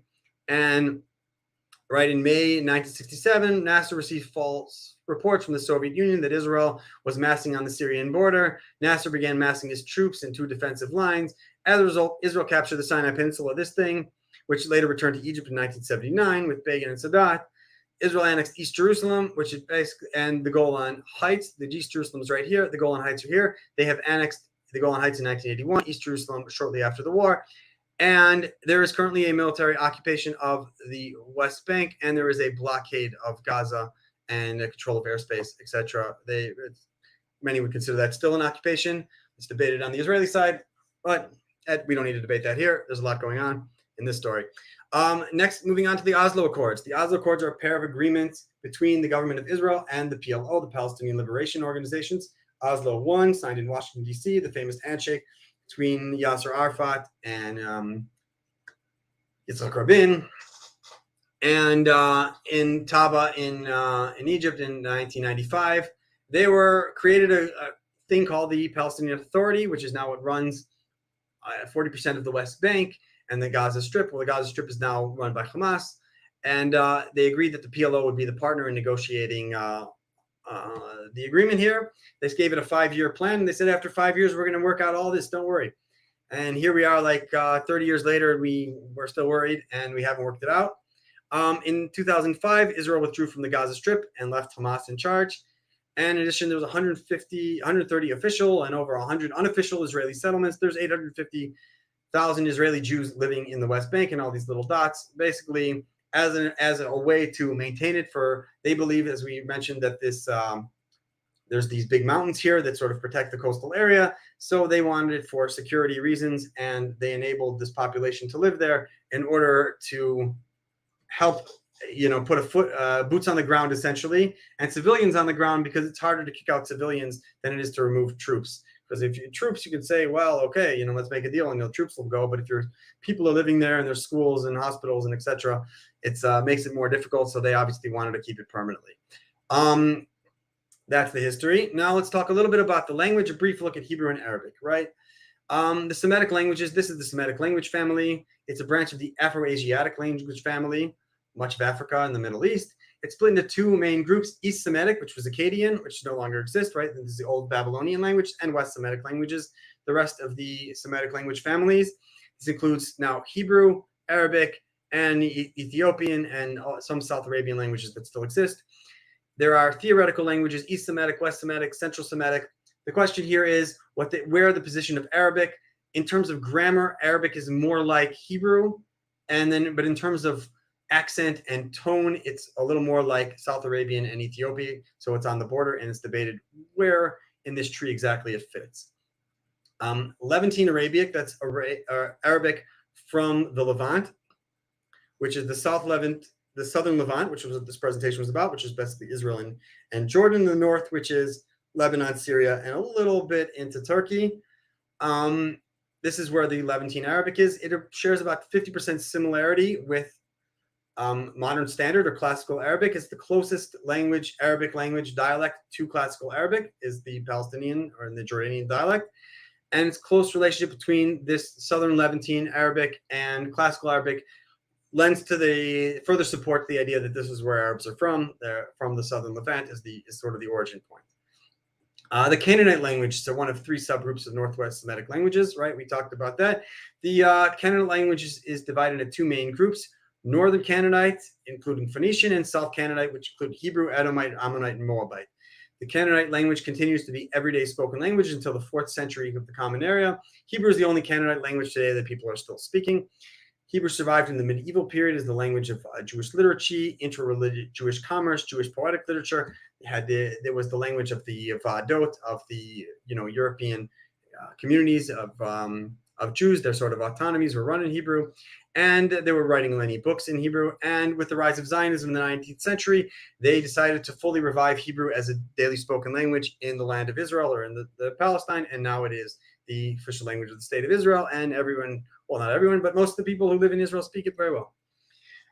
Let's talk about what's called kinship lore, right? This is how people believe themselves to be related to in terms of biblical figures, in terms of their mythologies and their story, right? Going down this way. This is the genealogy of Shem. Shem is the son of Noah, right? There's Shem, Ham, and Japhet, the sons of Noah, or Prophet Nu in Islam. Important characters in this story is a guy named Yoktan, or Qatan in Arabic. He's the son of Eber. And Eber, according to Jewish thought, Eber is the follower of the Hebrews. And also there's the stories of Eber and Shem start this yeshiva or start this school of religious study in Jerusalem, and that's where Jacob learns. But that's for a different time. So Joktan Yoktan or Qatan in Arabic is the father of the South Arabian peoples, the true Arabs according to Arab folklore. And the rest of the Jewish and Arab people that we're talking about fit in the sons of Terach, the family of Abraham, right? That we know from the Bible, the Ishmaelites, the Israelites, Edomites, the Moabites, the Ammonites, and other places like Midian and another guy named Joksan, etc. So this is, and most of these people are actual historical kingdoms that lived, and they, if you're a secular historian, you would say, well, they sort of wanted to tie all these ethnic groups together and put them into one big family tree. It's very beautiful theory. We're all descendants of one man. And so this is the tree of Shem. This is the genealogy of Abraham. So Abraham has 3 wives. Hagar is the Hagarenes, right, are the Ishmaelites, descendants of Hagar. Hagar is also in Hebrew is also to migrate. Hijrah is also in Arabic, which is interesting. And Ishmael has some sons that are important. Nabaot is the founder mythologically of the Nabataeans. Kedar is the follower of the Kedarites. Most Palestinians today would say they either descend from Nabaot or Kedar. There's also Jeter, which is the Yitter that we had talked about, the Iturians. And then these are the Israelites and his wife Sarah, right, from the Bible, Isaac, and then their descendants Jacob and Esau. Esau is the father of the Edomians, who adopt Judaism, etc., and Jacob is the father of the Israelites. And there's the son Levi, which is the descendants are the Kohanes and the Levites, and Moses is the descendant of, and Judah is the main tribe that the Jews come from, the descendants of King David, etc. The third wife of Abraham is called Keturah. The Midianites are descendants of Keturah. There's also another Jokshan, and Sheba and Dedan are also, sort of Northwest Arabian polities that were non-Arabic, but interesting how they put that all together. And this is a little more on the Israelites. So in Jewish folklore and Jewish kinship lore, there are 3 main castes, the caste system of the Jews. You have the Kohanes, which are the descendant of Levi and supposedly the descendant of Aaron. And then the Levites, which are sort of the assistant priests, or Harun in Islam, the brother of Moses, right, is Aaron. The Judahites, where the most Jews think they come from now, but we in the caste system, we actually call it Judah, Levi, Israel. The Israelites is everyone else is an Israelite. And then some of the descendants of Judah are thought to be descendants of King David, right, into the mythology. And Jesus was also supposedly a descendant of King David, according to the New Testament. Right, so these are major Palestinian families that of note. This is the most common Palestinian ancestry. If you're a Palestinian and you have like a story about where you come from, most of it will start with Adnan, which is the descendant supposedly of Ishmael through the son of Kedar, and also the same family that Muhammad is from. The Barkudis, Dukan, Rayyan, Zaydani, Nashashibi, Khalidi, Tamimi, Mutaseb, Kawazmi, Sawish, a bunch of them, and many, many more. Though that's your most common. The second will be the Nabataeans, the Azid factions, or the Ghassanides. They're sort of the Arabs that left and came back, like Jarar, Ayub, Haddad, Kumsiya, Kuri, Jabara, Haritha, Dawes, Aslam, the Zaharan. The Yamani faction, these are the actual Qatanis, the southern South Arabians, like Abd al-Hadi, Nusasiba or Nimr. Husseini is, some people say he's actually a Kedarite, but he was aligned with the Yamani faction. It gets more complicated than ultra simplifying it this way. But that's just to give it, that gives a little bit of background as I walk into the genetic stuff. And then there's those families that have a Jewish origin, Al-Huzil, Al-Sumera, which are thought to be in Al-Abid, which are Samaritan origin, and Al-Sawarka and Mukhmara are thought to be of Jewish origin by some of the members and not by all, obviously. Some of them are not so happy about that. This is the Jewish caste system, famous like Jewish families. If you're a Kohen, you're supposedly a descendant of Aaron, Cohen, Katz, Schiff, Kagan, Kahan, Kaplan, Rappaport, Haddad, Gindi. If you're a Levite, you might have the last name Levi or Levin or Siegel or Horowitz or Halevi or Alawi. If you're an Israelite and you're just a regular Jew, you'd be Avram, Yitzchak, Mizrahi, Bitan, Azulai, Amar, Gabi, Dohan, Yosef, Edri, and a bazillion others. There are certain families that have a tradition of being descendants of King David, like the Dayan, Shadliel, Chalap, Friedman, Jaffe, Abarbanel, Frankel, etc. And that's sort of the kinship lore of within the Jewish world that we have. So now we're going to talk about the genetics. We finally got here. This is the genetic evidence. I looked at a whole bunch of different papers to support my narrative, essentially the narrative of a relationship between the Jews and the Palestinians, the Ishmaelites and the Israelites in the southern Levant, particularly between the Palestinians and the Jews. And so let's look at what we've got here. This was a paper from Nature in 2019. This is looking at a series of ancient DNA studies. This is where they pick up DNA samples from the ground, from bones, often teeth. They drill in them in a super clean room, and then they sequence them. And this is like sort of the years that they were sequenced, how old the tooth was. And these are the samples that are sort of interest to us. These are the ones from the greater Israel area, Israel, Jordan, Lebanon, etc., the Levant period. They plot over here in the background, and this gray is sort of the modern samples. We'll see what they look like. This is ancient Iranians. Those are samples that are over here. This is ancient Anatolia, samples that come from here. And this is sort of the European hunter-gatherers. It's called Old Europe up there. A little close-up on from Cell from 2020, focusing some additional samples. These were these samples, some outliers, the Ashkelon samples that were taken from what are called Philistines, who they thought have some Greek origin as well. This is sort of the main bulk of the Levantine samples. These are the Natufians we talked about, are in the blue. Neolithic, that's the New Stone Age in here. These are samples from the Bronze and Iron Ages, in Israel, Palestine. And then this is some, just some Iranian samples and Armenians, and just to get a little more of a perspective. So this is what's looking when you try to figure out subcomponents. So this is the Natufians. It's predominantly this blue, or the Levant Neolithic. This is what the majority of the people look like prior to this immigration, as we'll talk about now, from these Chalcolithic Iranians, from people coming from Armenia, from northern Mesopotamia, etc., from what had been Mitanni, because some of the people from northern Iran had been sort of their elites. They also had some Armenians there. And those are these green populations, if you look at Iran Neolithic. And then these are all these samples that you've got from the Middle East. They have so they want to show how you have the population change, and you have absorbed this Chalcolithic Iranian ancestry, as they call it in this paper, into the population of the southern Levant, as if there's an immigration during the period of the forefathers of Abraham. Obviously, it wasn't just Abraham; it was a whole wave of migration. I'm sure there was a important tribal figure named Abraham, who was one of the fathers, and he's the spiritual father of the Jews and the Arabs that live here. But so that's where you see that genetically, at least. And this is looking at that in another direction. This is over time. And this is the increase in that percentage, that fraction. And they say you get to about this is about 50%. So as you get to about 1400, you get about half of the population is that Chalcolithic Iranian sample. And these are samples from Megiddo, from Beit El, from Hatzor. This is in Israel, etc. In Gaza, this is Ashkelon. These are over there. In Gaza, in Jordan. Right. Here's another one from that same paper. This is what sort of an Iranian population looks like. This is what a British is, sort of orange. And this is blue, is that Megiddo sample. And this is Iran Chalcolithic. So a modern Iranian is mostly ancient Iranian. A modern European is mostly ancient European. But then you have all these Middle Eastern, which seems to be this mix, this middle late Bronze Age Megiddo sample. For example, here's Palestinians.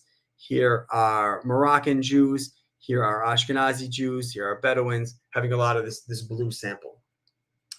So, and it seems to be the majority of the ancestry of these populations, the Jews and the major Jewish population and the Palestinians, have this Megiddo, and you find it also in other in the Syrians and in other stuff. So it's not as fine-tuned in this document. Now we're going to get a little bit into a little greater detail. It's called principal component analysis. So imagine you have This is like the most European. If you go all the way up here, you get like, it's like a triangle. You get to like the most Asian, and you go all the way here, you get to the most African. And then the Middle Easterners, this is Middle East, this is Mizrach Tichon, I guess it's from an Israeli paper.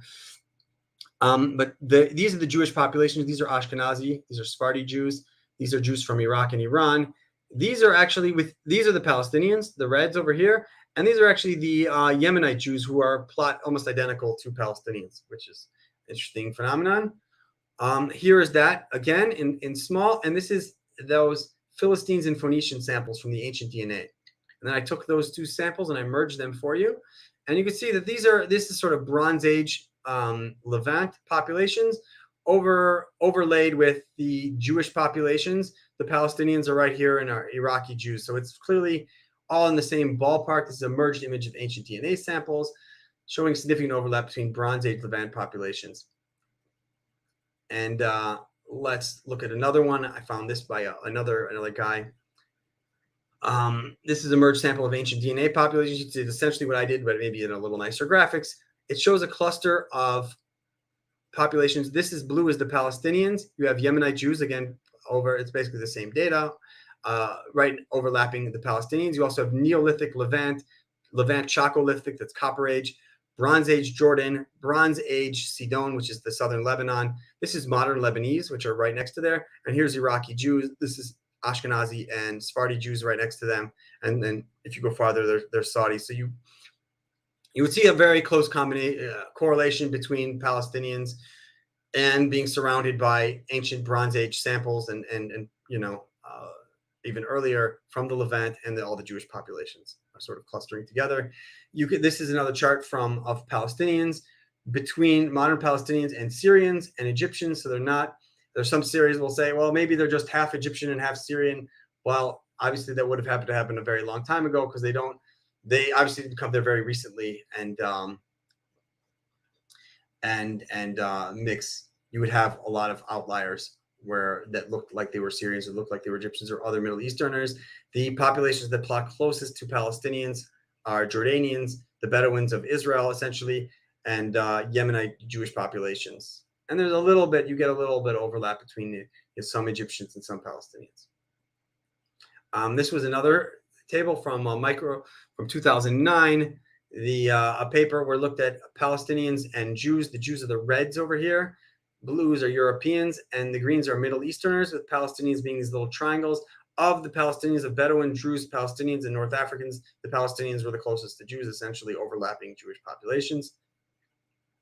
Now let's talk about Ashkenazi Jews, because that's often a subject when you get into discussions about genetics and ancestry, because we're the lightest skins of the Jews, at least some of us. I don't know, maybe me. So the Ashkenazi Jews are essentially the Jews of the Rhineland, who later settled in Poland and Eastern Europe. It's thought that their ancestry, based on various studies, some of which I'll point out, is about 50% European and 50% Jewish, and 50% Levantine in ancestry. This is a study from 2014 that was published in Nature. They found that all these Ashkenazi Jews descend from 350 individuals. There was this bottleneck around 700 years ago, around the time of the massacre in 1348. And essentially, I'll show you what this chart is. This is like all people that become the Europeans and the Middle Easterners, like about 90,000 years ago. There's an ice age. There's a very dramatic shrink in populations. About 21,000 years ago, you have Europeans and you have Middle Easterners. And so Ashkenazi Jews are sort of a mix between these Middle Easterners and these Europeans. And then you have this, maybe 23,000 people up to about 700 years ago, when they're knocked down to about 33, effective population. That's the number of people that are actually having children, including them, children and elderly. It's thought to be about 1,000 to 2,000 people who survived the massacre. And then you have that develops into the modern Ashkenazi Jewish population. Another paper saying essentially the same thing. It's about 51% Middle Eastern, 51% Levantine, and they're thought to be Southern European mainly, and not Northern European, and maybe a little bit at the end of Eastern European. And then there's this bottleneck, and then this population expands. And then the admixture event happens at around 30 to 35 generations ago. They wanted to test this theory. There's an idea that the Jews of Ashkenaz came from a place called Khazaria. So this was sort of this is sort of the center of the Khazarian kingdom. They were essentially in fight with the Kievian Rus. The Rus were coming down here to invade their capital of Atil, and eventually took them out of power. And based on a book in the 12th century, several hundred years later, there was a myth that they had all converted to Judaism. So people wanted to test this theory. So they took about 1,700 samples, or no, 1,774 samples, including 352 new samples from all the area of Khazaria, that is the former Khazaria kingdom, into Russia, and compared them with modern Jewish populations, Palestinian populations, and everybody. A total of 202 samples from 18 Jewish populations spanning a range of Jewish diaspora were considered, including 84 novel samples. So they're able to recycle samples from one study to another and keep passing on this data with modern NGS technologies, modern sequencing technologies. And this is what they found in the most comprehensive study to date. This is from 2013. Looking for potential sources for contemporary Jews using new samples that covers the full extent of the Khazar realm. The analysis of this large data set does not change, in fact, reinforces conclusions of multiple past studies from Atzmo and others, Bahar, Campbell, etc., that basically Ashkenazi, North African, Sephardi Jews share a significant genetic ancestry with each other that derives from Middle Eastern European population. There's no evidence of the Khazar ancestry that you have. This is all the Jewish populations, and these are Middle Eastern. These are Lebanese, Syrians, Samaritans, Cypriots, etc. And that's and so the people they thought would be like the Khazars would be like are out here. So you didn't find the Northern Caucasus people. And so this is another way to look at that data. It's called structure and what are the sort of inputs. And they find that the Sephardi, Ashkenazi, Middle Eastern, Iraqi, Iranian, etc. Jews all sort of cluster together and are sort of found in the Middle East, in the Levant area, and next to Jordanians, Syrians, Lebanese, Druze, Cypriots, etc. Yemenite Jews are a little bit out here because they're a little bit more Yemenite. Ethiopian Jews have some Ethiopian, but the main big Jewish groups are over in here. This is a study that a friend of mine was working on, looking at publicly available databases with a large amount of samples, and he determined that around 74% of the paternal ancestry of Ashkenazi Jews is of Middle Eastern origin, about 15% of Greco-Roman, and 8.4% of classical Middle Eastern, medieval Europe. That given that the total ancestry of Jews is thought to be about 50% when you look at all the genes, when you look at autosomal, it's called, and when you look at just the paternal ancestry, you see that about 75% of that is Middle Eastern. It's likely to infer that about 25% of the maternal ancestry is Middle Eastern, and then the rest is European, meaning that Jews who left the Levant were 3 times as likely, men were 3 times as likely to move to Europe, and women were 3 times as likely to convert to Judaism. Right, so this is a study from 2009 looking at the major haplogroups of the Palestinians. These are of the of the Ashkenazi Jews. We'll get to the Palestinians, don't worry. We haven't forgot them. E1B1, this is thought to be, well, when you dig them up, this is what you find with the Natufian population. These J's are very common in the Middle Eastern Arab populations. This is, J1 is the 90% of Saudi Arabia, for example. And so you have these, most of the paternal ancestries are found in, when you look at the major groups, among Ashkenazi from Middle Eastern origins. And now we're going to look at a little bit high resolution on the paternal ancestry. There was some of the early studies looking at the Kohen, right? Because these Kohens were claiming to be descendants. You have the subpopulation, this caste system of Jews who are claiming to be descendants from one guy. So, is it true? So in terms of the Ashkenazi, Skorecki, this was a guy actually, the professor of Bar Ilan, the dean of Bar Ilan Medical School, who came on with me last year, and some of my friends, to do a show about the genetics of the Jews and Arabs. It's sort of a continuation of that show. He was one of the authors of this paper. So there is a particular subgroup of J1 called JP58, which is a lineage between Ashkenazi and non-Ashkenazi Jews, pointing to a common ancestry of Kohanim. So when you have the Ashkenazi Kohen, you have are, this is sort of the central branch, and then you have, sub branches coming out, sub mutations of this P58, JP58. In a revised chromosome using 600 binary markers, as you start doing it's called, big Y, and looking at more markers, more STRs, shorthand, and repeats on the genome, you start getting greater and greater detail. And so these are some really good slides. Genotyping markers yield a total of 27 haplogroups in our Jewish database in this study, and again in 2009 in Human Genetics. They belong to Kohanim carry Y chromosome belonging to 21 different haplogroups. However, most of these haplogroups are extremely rare, and a single lineage of J1 or JP58 predominates in both Ashkenazi, and 51% of Ashkenazi Kohens have this lineage that goes around, let's say, 2,700 years ago, to a common ancestor amongst Ashkenazi Kohen, and among about 40%, or 38.7% of non-Ashkenazi Kohens. And so you can see these are the ancestries of Kohens. This is JP58. These are the other ancestries. What's interesting is when you look at the vast majority, this is like 80% of non-Kohanim. Almost all of these ancestries are found both in Ashkenazim and non-Ashkenazim, and they point to time frames, like I'll point out, around 3,000 years ago, and so on. In contrast with the distribution of haplogroups within Israelites, which is more uniform. So amongst Israelites, there are a wider range of ancestry patterns, whereas Kohanim, there's a couple that have a bunch. So there is something to that story, but it's not universal. Not everyone who is a Kohen or has the last name Cohen is a descendant of the same guy from 2,700 years ago, but a good amount are, and that's very fascinating.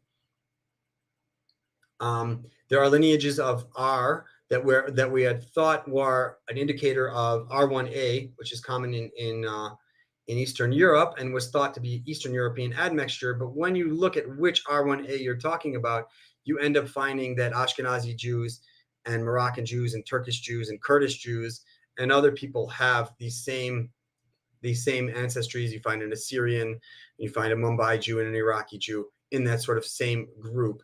So that they've determined that even these what they thought were, this is the smoking gun for being a Khazar, from maybe papers from like 20 years ago, they've now decided that that's actually not the case, that these are actually also Middle Eastern ancestry. When you do a little high resolution on the Levites, there were some passages. We first focused on J1 M236, particularly on the Cohen lineage nested in haplogroup J1 P52819. So the more letters you have after an initial, so J1 is like this huge family that starts, 10,000 years ago or so, and the more detail you have, that's the more like more recent common ancestry that they share. So you get like more fine tuning and more mutations. A total of 5 Ashkenazi and 5 non-Ashkenazi novel Cohen JP58 samples were included in the analysis. Remarkably, the 5 Cohen Ashkenazi Cohen samples form a tight cluster, sharing with only 1 Yemenite, 1 Bulgarian, and 1 Moroccan Cohen, coalescing about 2,500 years ago. 2 of the 3 Cohen J2s coalesced to about 1,800 years ago, and they matched a Cochin Jew, which is an Indian Jew from 1,400 years ago. So you can see the wide range of Jews from all over the world sharing common paternal ancestries from, not super long ago. And now I'm going to look at Palestinians, in terms of overall haplogroups, in paternal ancestries versus the Ashkenazi Jews. You have E1B1 at about 21% for Jews, 16% for Palestinians. You have the J1, they have a lot more. That's 43%, where this is 18%. But you have the J's taking up a lot of space here. R1A and R1B, seem to be the same R1As and R1Bs. It's just at a different proportion. And you have a lot of the similar haplogroups going between the two, and almost all of them are found in constant both. You have this I, which you don't have in the Ashkenazi, although you do see that in Sephardi Jews, and the Q, which you see in Ashkenazi, but you don't see that. But this Q, actually, you do see in the Rasuline people that the first people to develop copper, thousands of years ago when they sequenced those. So it is also from the Middle East, interestingly. This was looking at another study looking at Sephardi Jews from 2021. Also, you see a lot of J1, J2, E1, B1, again, the Nabataeans, G, which is also a variant of G that comes from the Middle East, etc. It's the Sephardi Jews paternally look a lot like the Ashkenazi Jews, essentially. So this is a cool study I did with some friends of mine that I met through Discord, doing interesting stuff. We looked at the YFull DNA database. We looked at 105 listed samples that we could find that were known as Palestinians. And we said, what's the most recent Jewish sample we can find that we can identify as Jewish from various papers, if it's listed as Jewish, etc., that you're able to look up. And we also included Samaritans. So then I did this sort of table of the ancestry of Palestinians when you look at high resolution on the paternal ancestry. So about 35% is Levantine, about 26% is Levantine or Arabian. It's thought to originally have come from the Levant, then Arabia, then back. So this is maybe your Arabs that had moved there and come back. Recent Jewish, I basically made a cutoff at about 4,000 years ago, which is about the time period of around the period of time of Abraham, and said how if you match the sample within that time frame, we'll call you recent Jewish. Ancient Jewish, I went up to as basically the beginning of the Copper Age at around 7,000 years ago. And there's a little bit of North African and a little bit of European, but that's minor. And this is real Arabian, real South Arabian. And this suggests about 20% crossover on the paternal ancestry between modern Jews and modern Palestinians, at least in terms of having a common ancestor within the past 7,000 years. Now, you could argue that it should be a good amount higher. There's issues of samples. There's only 110 105 samples, and this is from a database.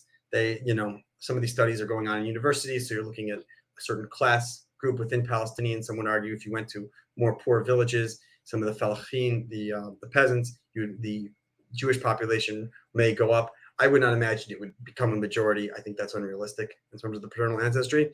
I think more or less this is a reasonable assessment of what it looks like. Based on our limited study, it seems about 82% of the Palestinian paternal ancestry originally originates in the Levant. 24% of that is in common with Jewish samples, suggesting a significant common paternal ancestry between Jews and Palestinians from the Copper Age onwards.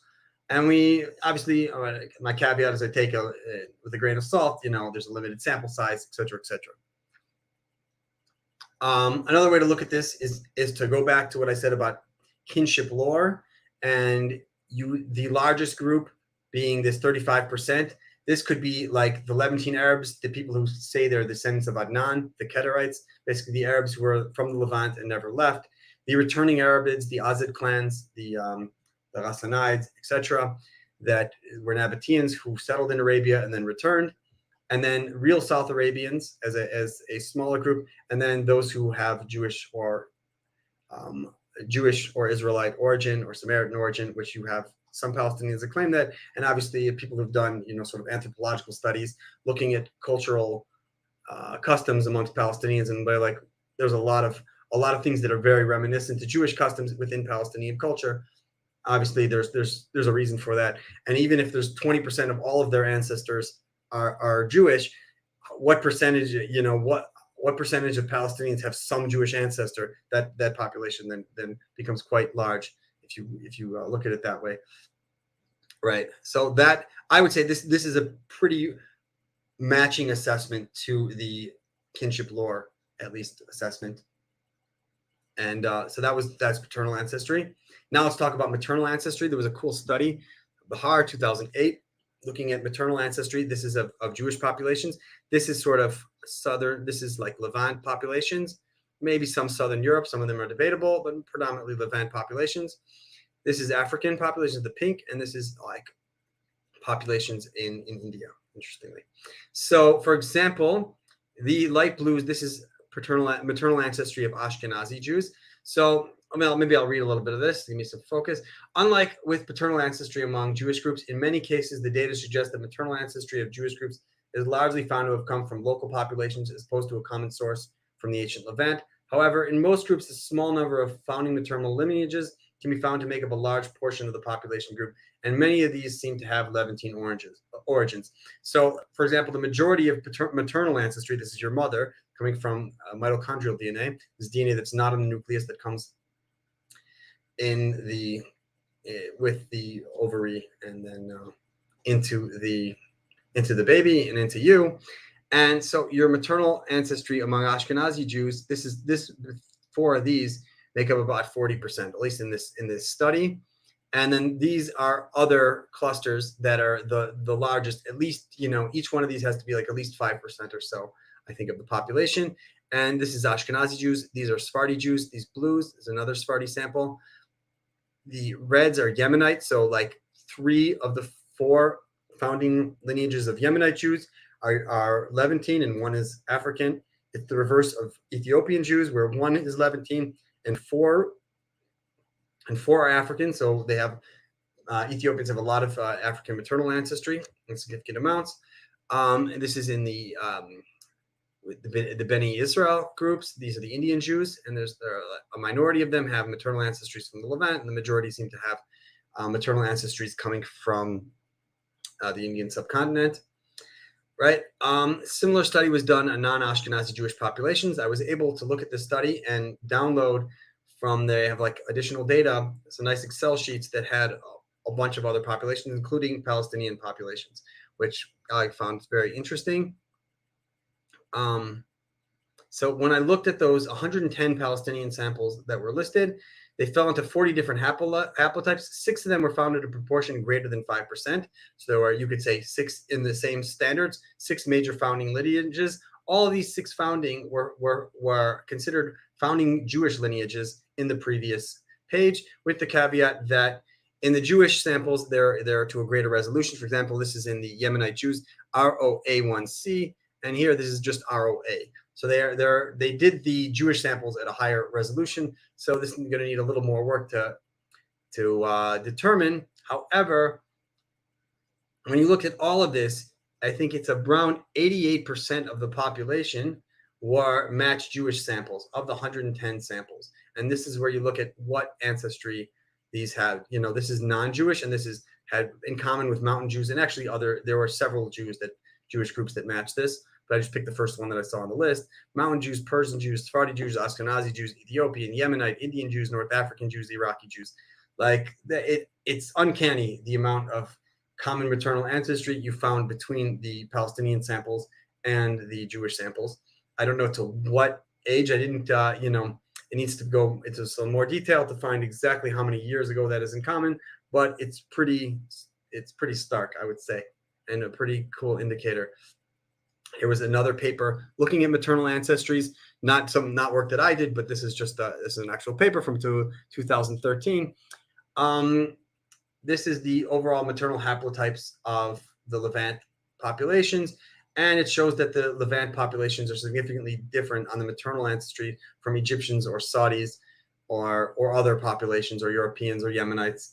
And so if there were Yemenites or Saudis or Egyptians that moved here, they didn't bring very many women with them. It was, again, the same pattern you see with the Jews when they go to Europe. More males moved than females. And I think that's just in ancient cultures, women would move when they were married or if they were children, but you wouldn't have your single women, you wouldn't let your daughters move to another country and without a cell phone and stuff. People, that was, that literally is the patriarchy. So the patriarchy in action, you wouldn't let your daughters move to other countries. So that plays out on a grand scale, and you can see it in the maternal ancestry, which moves a lot less than paternal ancestry. The populations form a cluster of Cypriots, Jordanians, Lebanese, Palestinians, and Syrians. So there's Cypriots, Syrians, Palestinians, Lebanese.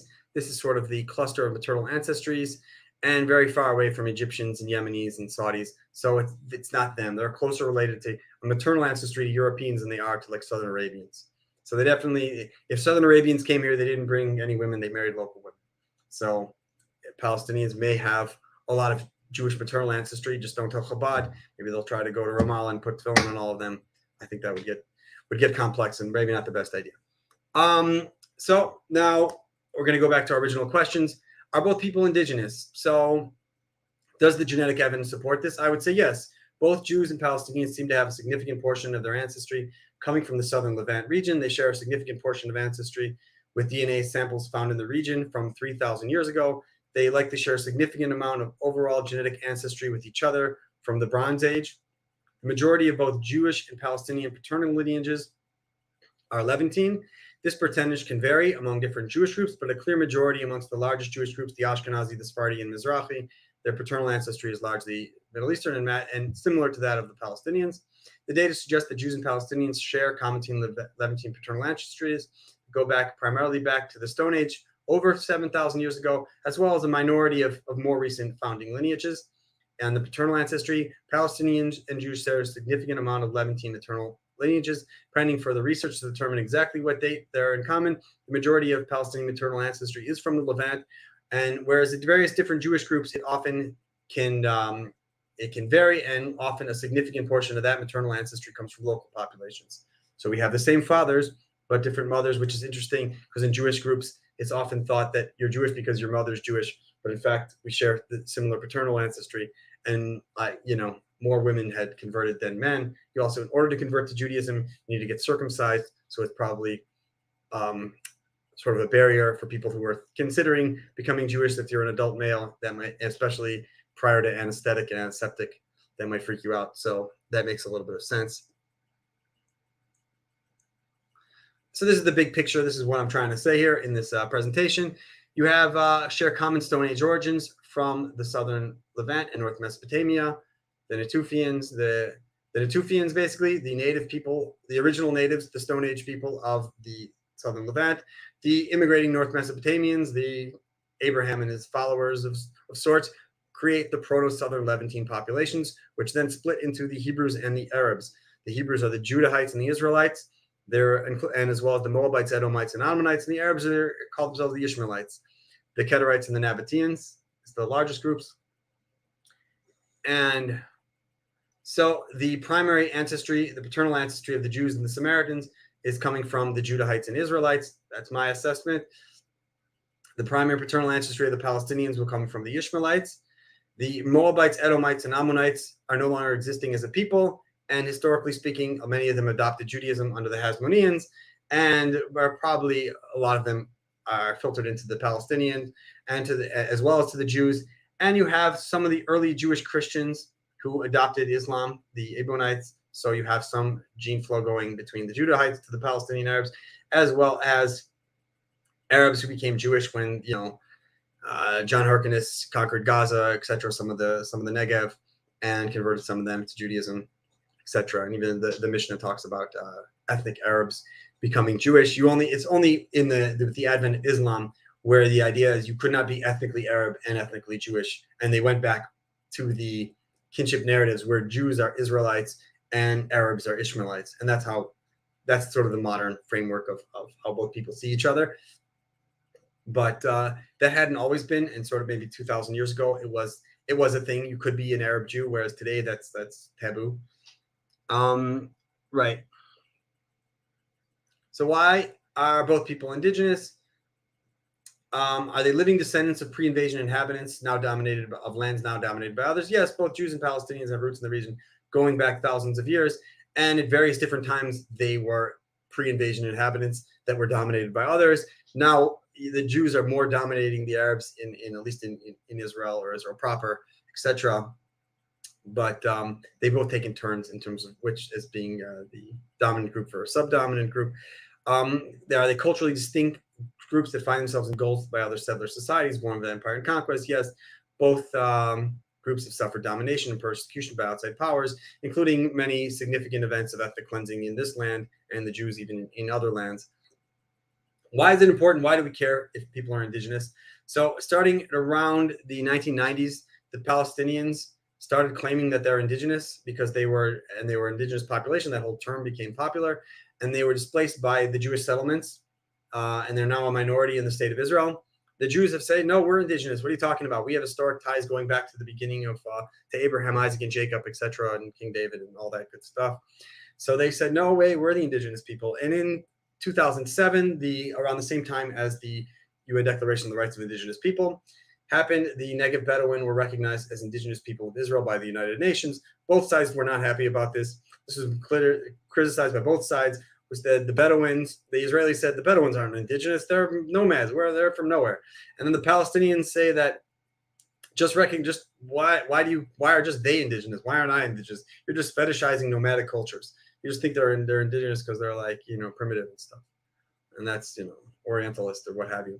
So this is my sort of thesis, the argument that each side uses that they're the real indigenous population, the other is not, is a weaponization, politicization of the concept of indigenous, used in a propaganda conflict to delegitimize the claim of the other side. Doing this gives each side a false sense of confidence in their side of the conflict that is detrimental to actually solving it. Each side says, my side has been here since time immemorial, and we have seen many empires come and go, and we are still here. That this conflict is just one more in a series of episodes where foreigners are trying to take our land, and we will prevail now just as we have prevailed in the past. So I'm saying in order to break this cycle, you have to adopt a concept which I call mutual recognition of indigenous rights and status. We agree that we're both from here as sort of the basis for making any progress towards peace. And by saying that we are both, they were both the native people, it's one of the only conflicts in the world I can think of where both people are claiming the other side is colonialist. And when you do that, you think the other side is not only lying about them being from here, but they're lying about you not being from here in order to steal your land. So there's no trust because you're lying about this most important thing about your sense of identity. And with accepting the idea that we're both from here, I believe you can probably make peace in a number of different ways, in a pretty easy, in a variety of frameworks. I mean, I propose a federation. Maybe in another video I'll come and talk about that. But you could probably do a lot of things if you really believed that both sides had a legitimate right to be here as sort of the founding basis. So what is the Declaration of the Rights of Indigenous People? In 2007, the UN had a resolution. A vast majority of countries in the world adopted it with 23 clauses and 46 articles. And in most articles, the articles describe how this is actually supposed to be implemented. It's a fantastic thing. It's on my website. You can download it. Includes the rights of self-determination of indigenous peoples and individuals, right? The rights of indigenous people to protect their culture through practices, languages, education, media, and religion, including control of their intellectual property rights. The rights of indigenous people, their own type of governments, and to economic health development, the right to health, the right to protection of subgroups, elderly, women, and children, the right to land ownership, including reparation or return of land, the right to preserving their natural environment. Essentially, this is epitomizes, in my opinion, the ideals of what the Jews want in terms of Zionism, what they want. They want their indigenous rights. What the Palestinian rights, I think you essentially have two indigenous rights movements claiming to be indigenous to the same place that they are, in fact, indigenous to. What is the mutual recognition of indigenous rights in the context of Israel-Palestine? What am I talking about? It's recognizing that both people have deep roots in the land and have both at various points in history been subject to domination and persecution due to forces of imperialism, conquest, and other bad things. That people have a right to live in the land and practice self-determination, preserve their culture and heritage in connection to the land, and practice self-governance in context of their traditional culture. In accordance with the UN Declaration of the Rights of Indigenous People, that everyone has the right to equal citizenship in a modern democratic system in accordance with accepted international standards, including those in the International Covenant of Civil and Political Rights, 1966, that Israel is a signatory and ratified and is a fundamental document of modern democracy, and the UN Universal Declaration of Human Rights. Both of these, I also listed these on my website. Important documents to be familiar with if you're pro-democracy. Here's a good quote. People ask me a lot, like, how do you, I'm religious, I'm like a Dati person. How do you know so much about history and genetics and actually like what really happened? And how do you stay religious, and stay a believer when you know things that other people who would be like, I can't, how am I going to believe?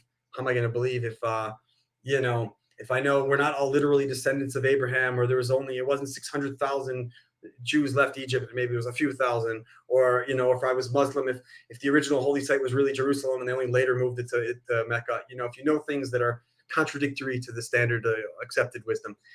So I like this quote from Albert Einstein. He says, everyone who's seriously engaged in the pursuit of science becomes convinced that the laws of nature manifest the existence of a spirit vastly superior to that of men, and one in the face of which we with our modest powers must feel humble. The pursuit of science leads, therefore, to a religious feeling of a special kind, which differs essentially from the religiosity of more naive people. What he's saying is that the real language of God is the language of science, the language of how the universe actually exists and is created. And that is how we as advanced humans can learn to understand how the nature of the universe and ourselves, and to speak that language. And at the same time, we need to preserve our traditional cultures and not abandon them and say, oh, we're now science people. We're not we're going to abandon 3,000 years of history and culture, if not more. And I feel like that would be a great loss, that culture is a gift and something worth keeping, while at the same time pursuing knowledge of truth and science. So this is the history of Israel-Palestine in search of a common narrative, quite possibly the greatest story ever told. And the next chapter is up to us. You can download this slide presentation as well as access a list of sources. Please go to my website, eritzar.org.il. I'll click it here just to show you where that looks like. This is my website. I have under Principles, Mutual Recognition of Indigenous Rights. At the bottom, you can then see this presentation I just gave. If you want, you can go download it, read it yourself. You can present it at your own university. You can contact me and ask for sources. And here I listed a bunch of sources at the bottom, a bunch of academic papers I read about history, a whole bunch of genetic papers, like the history of the Bronze Age in the Southern Levant, from Cell, right, etc. And I even listed that this little Excel sheet I did for the genetic analysis that we did for with our little friends in the Discord group, looking at YFOL, trying to pull those stuff. You can see the actual haplotypes and maybe some graphs if they ever load.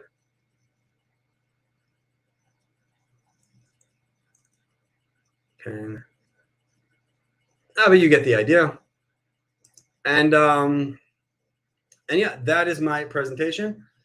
And maybe I'll come back here sometime and talk about the ideas of my federation. Or you can also see my maternal DNA, that study that was done. And this is those same slides that I had there. And this is the data that's sort of behind it. And that's it all. I'm going to stop sharing, and hopefully Adar is going to pop back in, and we'll, Adar, you around? Hey, Rafi. Yeah, I'm here. That was very interesting. Cool. Thank you. So we are going in on 2 hours. Yeah. Yeah. How you want to take some questions, or you want to just? Sure, I'll take some questions. You have any questions from you? You told me you were tired.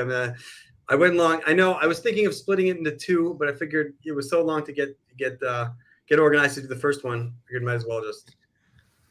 Yeah, I mean, I just have I have meetings I need to get to, so I'm trying to see. Do you see a way to end the broadcast, or is that just me? Like, if I were to leave, would you be able to end it on your own? I can leave studio. I don't know what that does. No, so that wouldn't end the broadcast. So look, let's do something like this. You're gonna log into StreamYard from like a different browser, and I'm gonna give you the login information. You're gonna log in from my account, and then you could end it when you're done. We should have obviously done this ahead of time. I just didn't realize. Oh yeah. I thought All good though. A little bit shorter. Okay. Good. Here, I'm sending it to you now. So chat, start asking questions. What you want to know from Rafi? I see there's been like a fight going on in the chat for like the past 2 hours. I imagine so. I just didn't pay attention. I was just like flowing with it. But yeah, but like why come to this presentation and not listen? Like you're just coming to a comment section to fight? Like, yeah.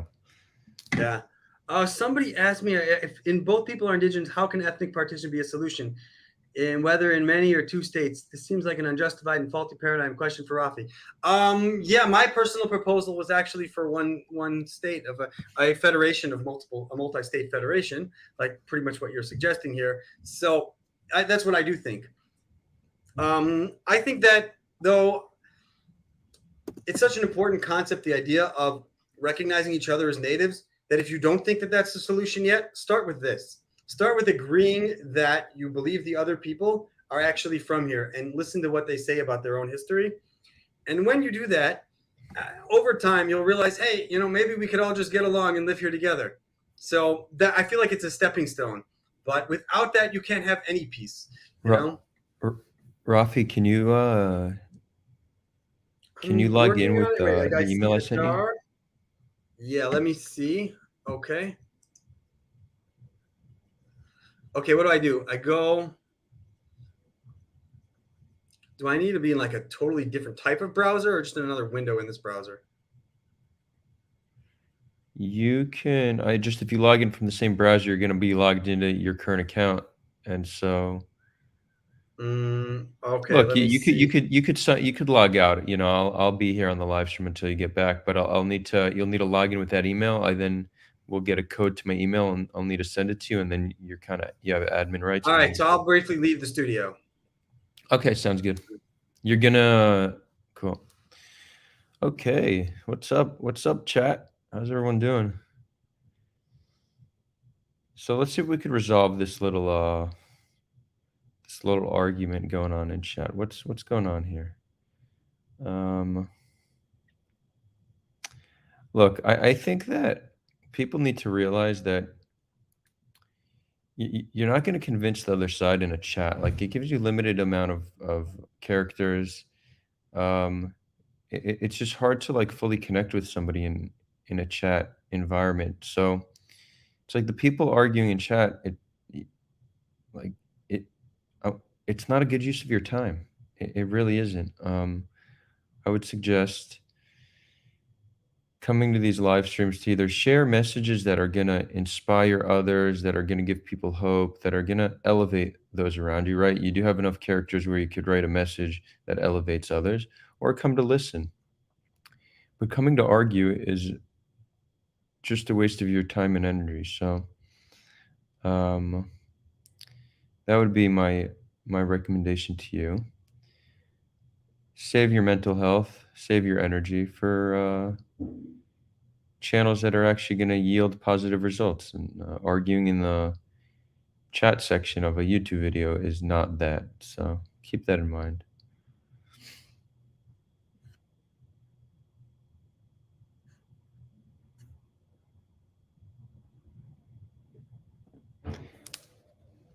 Hold on one second.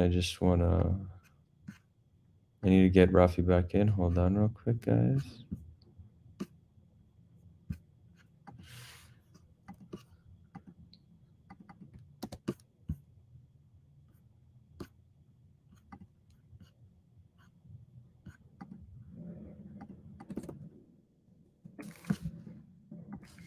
Let's ask you a question here.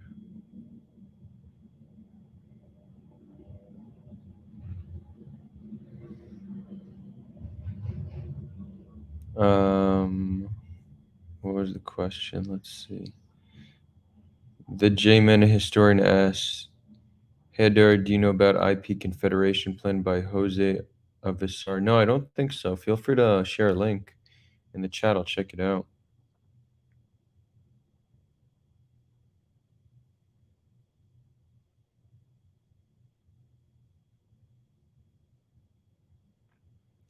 Raul goes, nah, fam. Sulha, right-wing Zionists are the reason this conflict continues. The rest of Israelis don't think the way these guys think. They invalidate the reality of poverty while living in the suburbs. Yeah, honestly, I don't agree with your analysis. I think it's way oversimplistic. It's not understanding the complexity of the conflict and what causes it. And the majority of Israelis are right of center, so most Israelis, I think, are right-wing Zionists. So a better question is why, right? Why do they believe those policies? Where did it come from? It's very easy to just point to Israelis and say, "Oh, look, they're racist, they're anti-Palestinian." But if we want to solve the conflict, we need to say, how did Israelis become this way? And it's the same question we need to ask Palestinians. When a Palestinian commits a terror attack, we need to understand, how did this happen? What caused this? We need to get to the underlying causes of issues if we want to solve the conflicts, not just look at an action and and like just blame that individual as if their actions were created in a vacuum. They weren't. Yep. Cool. Let's see. Okay, Rafi, welcome back. You see that you could end the broadcast, right? Sure. So, Cool. I'm did gonna you sign find any out. Bye. interesting questions for me? You could. Yeah, I'm sure there's some. But just end it whenever you want. You know. Yeah. Okay. Did you have any questions for me, Adar? You got it right in the second. No, I mean your thing was it was very thorough. I learned a lot. If you could send me the presentation, that'd be awesome. I'm more of a visual learner, so I'd want to look through it. Sure. It'll help me Yeah, I'll retain send the you a link to my information. website. You can have it's all in there. And Awesome. Let me think. Do I have a question? Um, have you thought of doing like a mass DNA testing project as part of to Sure, if kind of? somebody would fund it. I think, yeah, definitely there needs to be more sampling of the Palestinians. They're undersampled because I looked at that study where they had done it at in Carl at Bar Ilan, where Carl was one of the listed authors, and they had several hundred Jewish samples from like every different type of Jew, and then they just had like 100 something Palestinians, and the Palestinians they didn't analyze as far in depth. That wasn't the main focus. So there hasn't been a lot of stuff where they're really focusing on Palestinians. They do the Jews get a lot more attention in genetic studies, so it'd be nice to do Palestinians where you're like looking at kinship narrative stories, like who are you a descendant of one of the Ozid clans or the Adonite clans, etc., and then break them up by clans and look at high resolution paternal ancestries and maternal ancestries, and also to figure out how closely related maternally are Jews and Palestinians would be very fascinating. So yeah, definitely more sequencing should be done. If anybody wants to sequence themselves or something, call me. I do. That's what I do for a living. But yeah, I'd be happy to like Cool. help put together some kind of sequencing study for more data. It's always helping. There's Yeah, more maybe stuff we could coming try out. to get some fun. Maybe we could try to get some funding for that. Before I Sure. run, I do want to respond to another thing Raul Sanchez is saying because I think it's important to understand. Raul goes, violence is wrong. Wait, where'd it go? Violence is wrong, and I don't justify it, but I'm not going to blame the reaction to inaction. I want peace, but reality must be grounded. So, Raul, I'm with you on that, right? We need to understand actions are normally a reaction. So, check this out. A Palestinian is reacting to their oppression, and they do that by attacking an innocent Israeli, right? Who didn't do anything wrong, but was just born in the country Israel. That that victim's family will now probably hate Palestinians. They're also just reacting to an action, right? So we're stuck in this cycle. So it's great that you understand why Palestinians act the way they do, but it's as if you think the Israeli perspective is just is not a result of this same cycle. So the same sympathy you have with Palestinian terrorists, you should have with Israelis who hate Palestinians, because again, we're stuck in this brutal cycle. We could have a historic conversation as to who started it. We could also talk about the power imbalances. These are relevant, but at the end of the day, if somebody's a victim to a terror attack, don't expect them to be okay with it because 100 years ago their ancestors started it or because their government has more power. Like that understanding isn't going to get somebody to feel less pain, less anger, less fear of the other side because they're attacked for their identity. So keep that in mind, Raul. It's important, and I think if we could understand the conflict in those terms, it helps us build a more reconciliatory approach to solving it. With that, I'm going to sign off. Rafi, feel free to stay on for as long as you Bye, want. Adar. Thanks so much for having me. Yeah, It was a good time. this was great. This was great. We'll talk soon. Sounds great. Off Kilter's asking me, my confederation will allow the right of return for and all that land, according to international law and human rights. Sure. I will post the website for my Eretz Ard, and I will come back and do a whole presentation on that. Org.il. Right.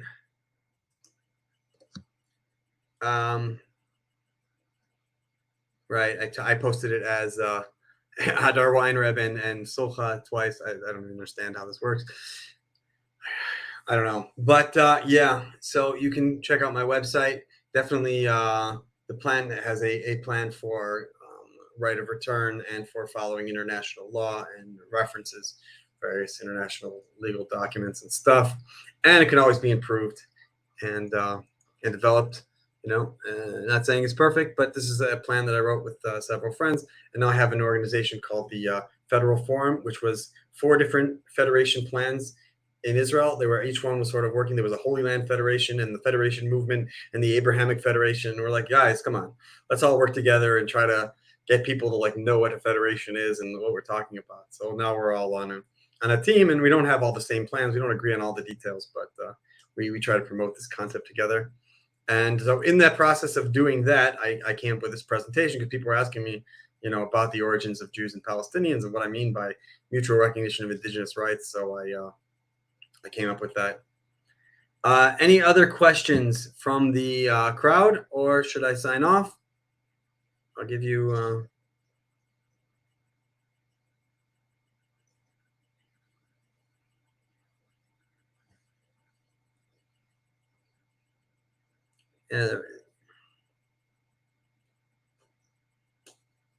So if DNA is the parameter, then Canadians become French and Americans, and British or Italians, at least not American. Yeah, I'm not saying that DNA should be the basis for when somebody becomes a citizen, especially in the state of Israel or the state of Palestine or the Federation of Israel, Palestine, whatever it will be. I was in favor of recognizing indigenous rights of people. So if someone is a Native American in the United States, they have what are called indigenous rights, and they are recognized as a nation that's living within the country. And that's sort of my concept, that the Jewish people will be recognized by the state as a nation, and that the Palestinians will be recognized as a nation. And instead of doing what the nation state law does, where you define the state and say the state is the nation state of XYZ nation, you can say the state is neutral. The state just is, and the state recognizes other nations like native nations, as if like it was the United States, but the vast majority of the people who lived there were like native tribes. Sort of a concept, at least, that I came up with in trying to think about the Palestinian-Israeli conflict, and thought I would share this information about.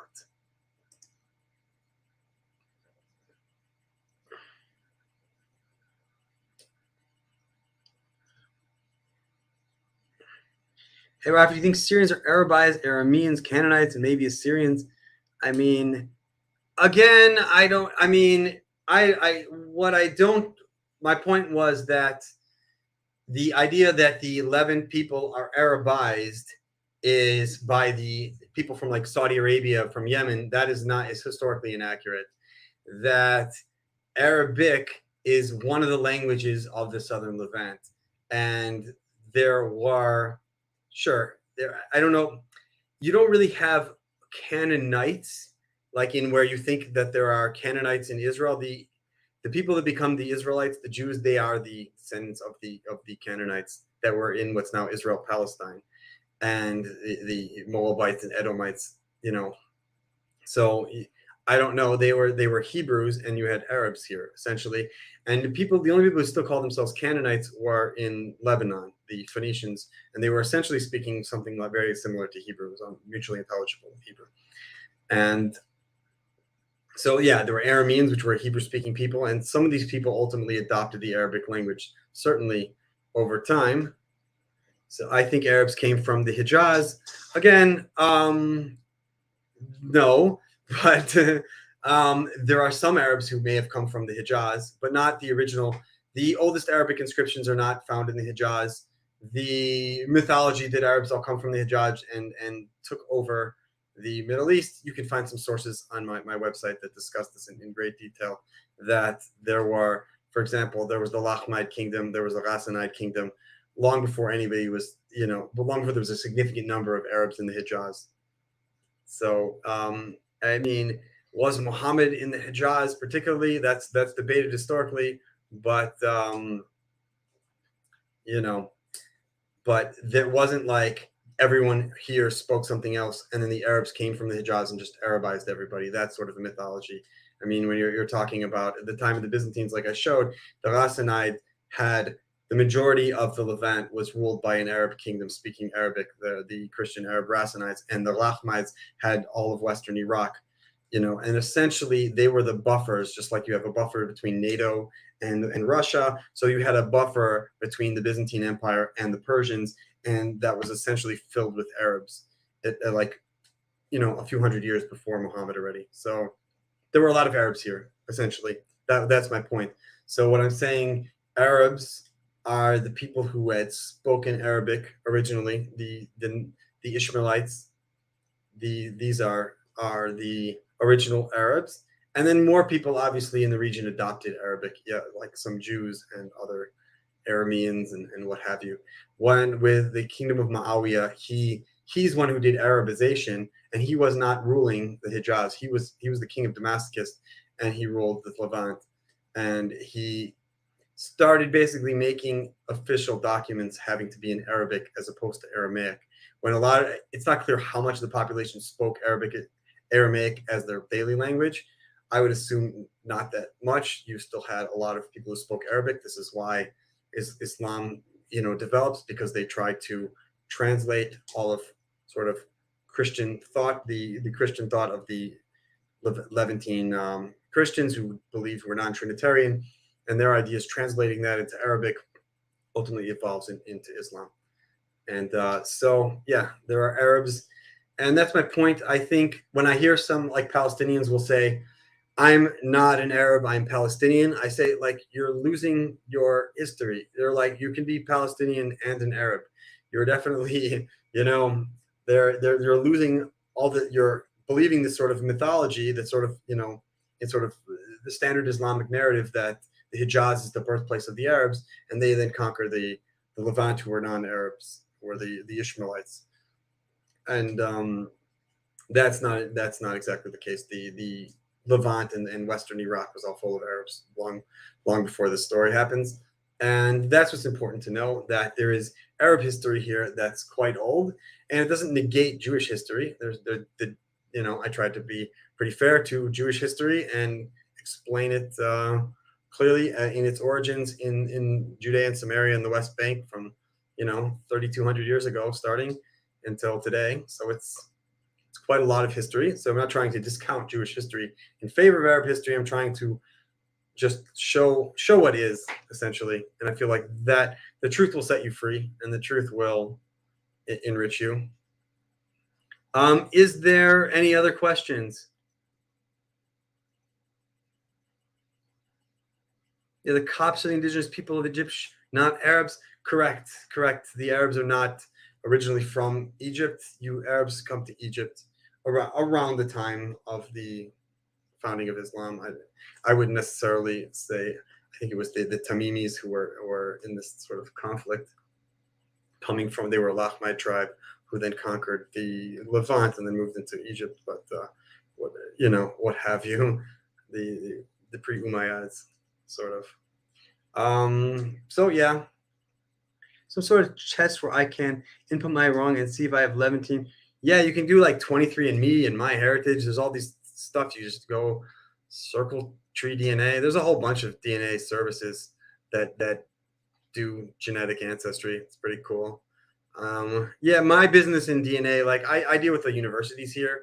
So, people give me samples of, let's say, plants or dirt, and they want to know what, either for breeding, or they want to know if there's viruses or bacteria in their dirt or in their plants, or it's like cancer related. They want to know what's the mutation in the tumor. It's, less fun stuff for, ancestry here. That's not the main stuff that you see research. It's more biology based. But the market for learning your ancestry and stuff is pretty dominated by these companies like MyHeritage, 23andMe, and what have you. And they offer pretty low prices. They do it in sequence these sort of basic panels at pretty cheap prices and stuff. And they give you a lot of good information. So that's what I would recommend. I mean, I could do some of that sequencing also, but I don't, I haven't built all the analysis pipelines for that sort of stuff, because the stuff we do is more, people will send me like, sewage samples. They want to know if are we doing water purification stuff right, and sort of either commercial or scientific and stuff, medical, what have you. How do you square the fact that literally every, I don't know. Oh, give me 100% Ashkenazi, but can I break it down to Middle Europe and Middle East? I don't know. I will follow up on which ancestry. There's a bunch of different ancestries. There's ones that look at ancient DNA samples, compare you with ancient DNA samples. So yeah, or if you have your Y DNA, you can put it in Y full, and you can look at your paternal ancestry line. Arab is a race, Palestinian is an ethnicity. Okay, I don't know what a race is so much. I mean, there are definitely like, Europeans, Middle Easterners, which are pretty close to Europeans, and like, Far East Asians and Sub-Saharan Africans, and they're pretty different. You could call those groups races, but then there's all sorts of people that if you're half and half, like what race are you now? It's oversimplification, I think that. So I don't usually use the term race anymore. It's not really, it's really kind of passe. So yeah, ethnicity, Palestinian is definitely an ethnicity. Granting rights to colonize on the basis of the raping indigenous people is a literal tool of colonialism. Oh, I don't know. Let me see.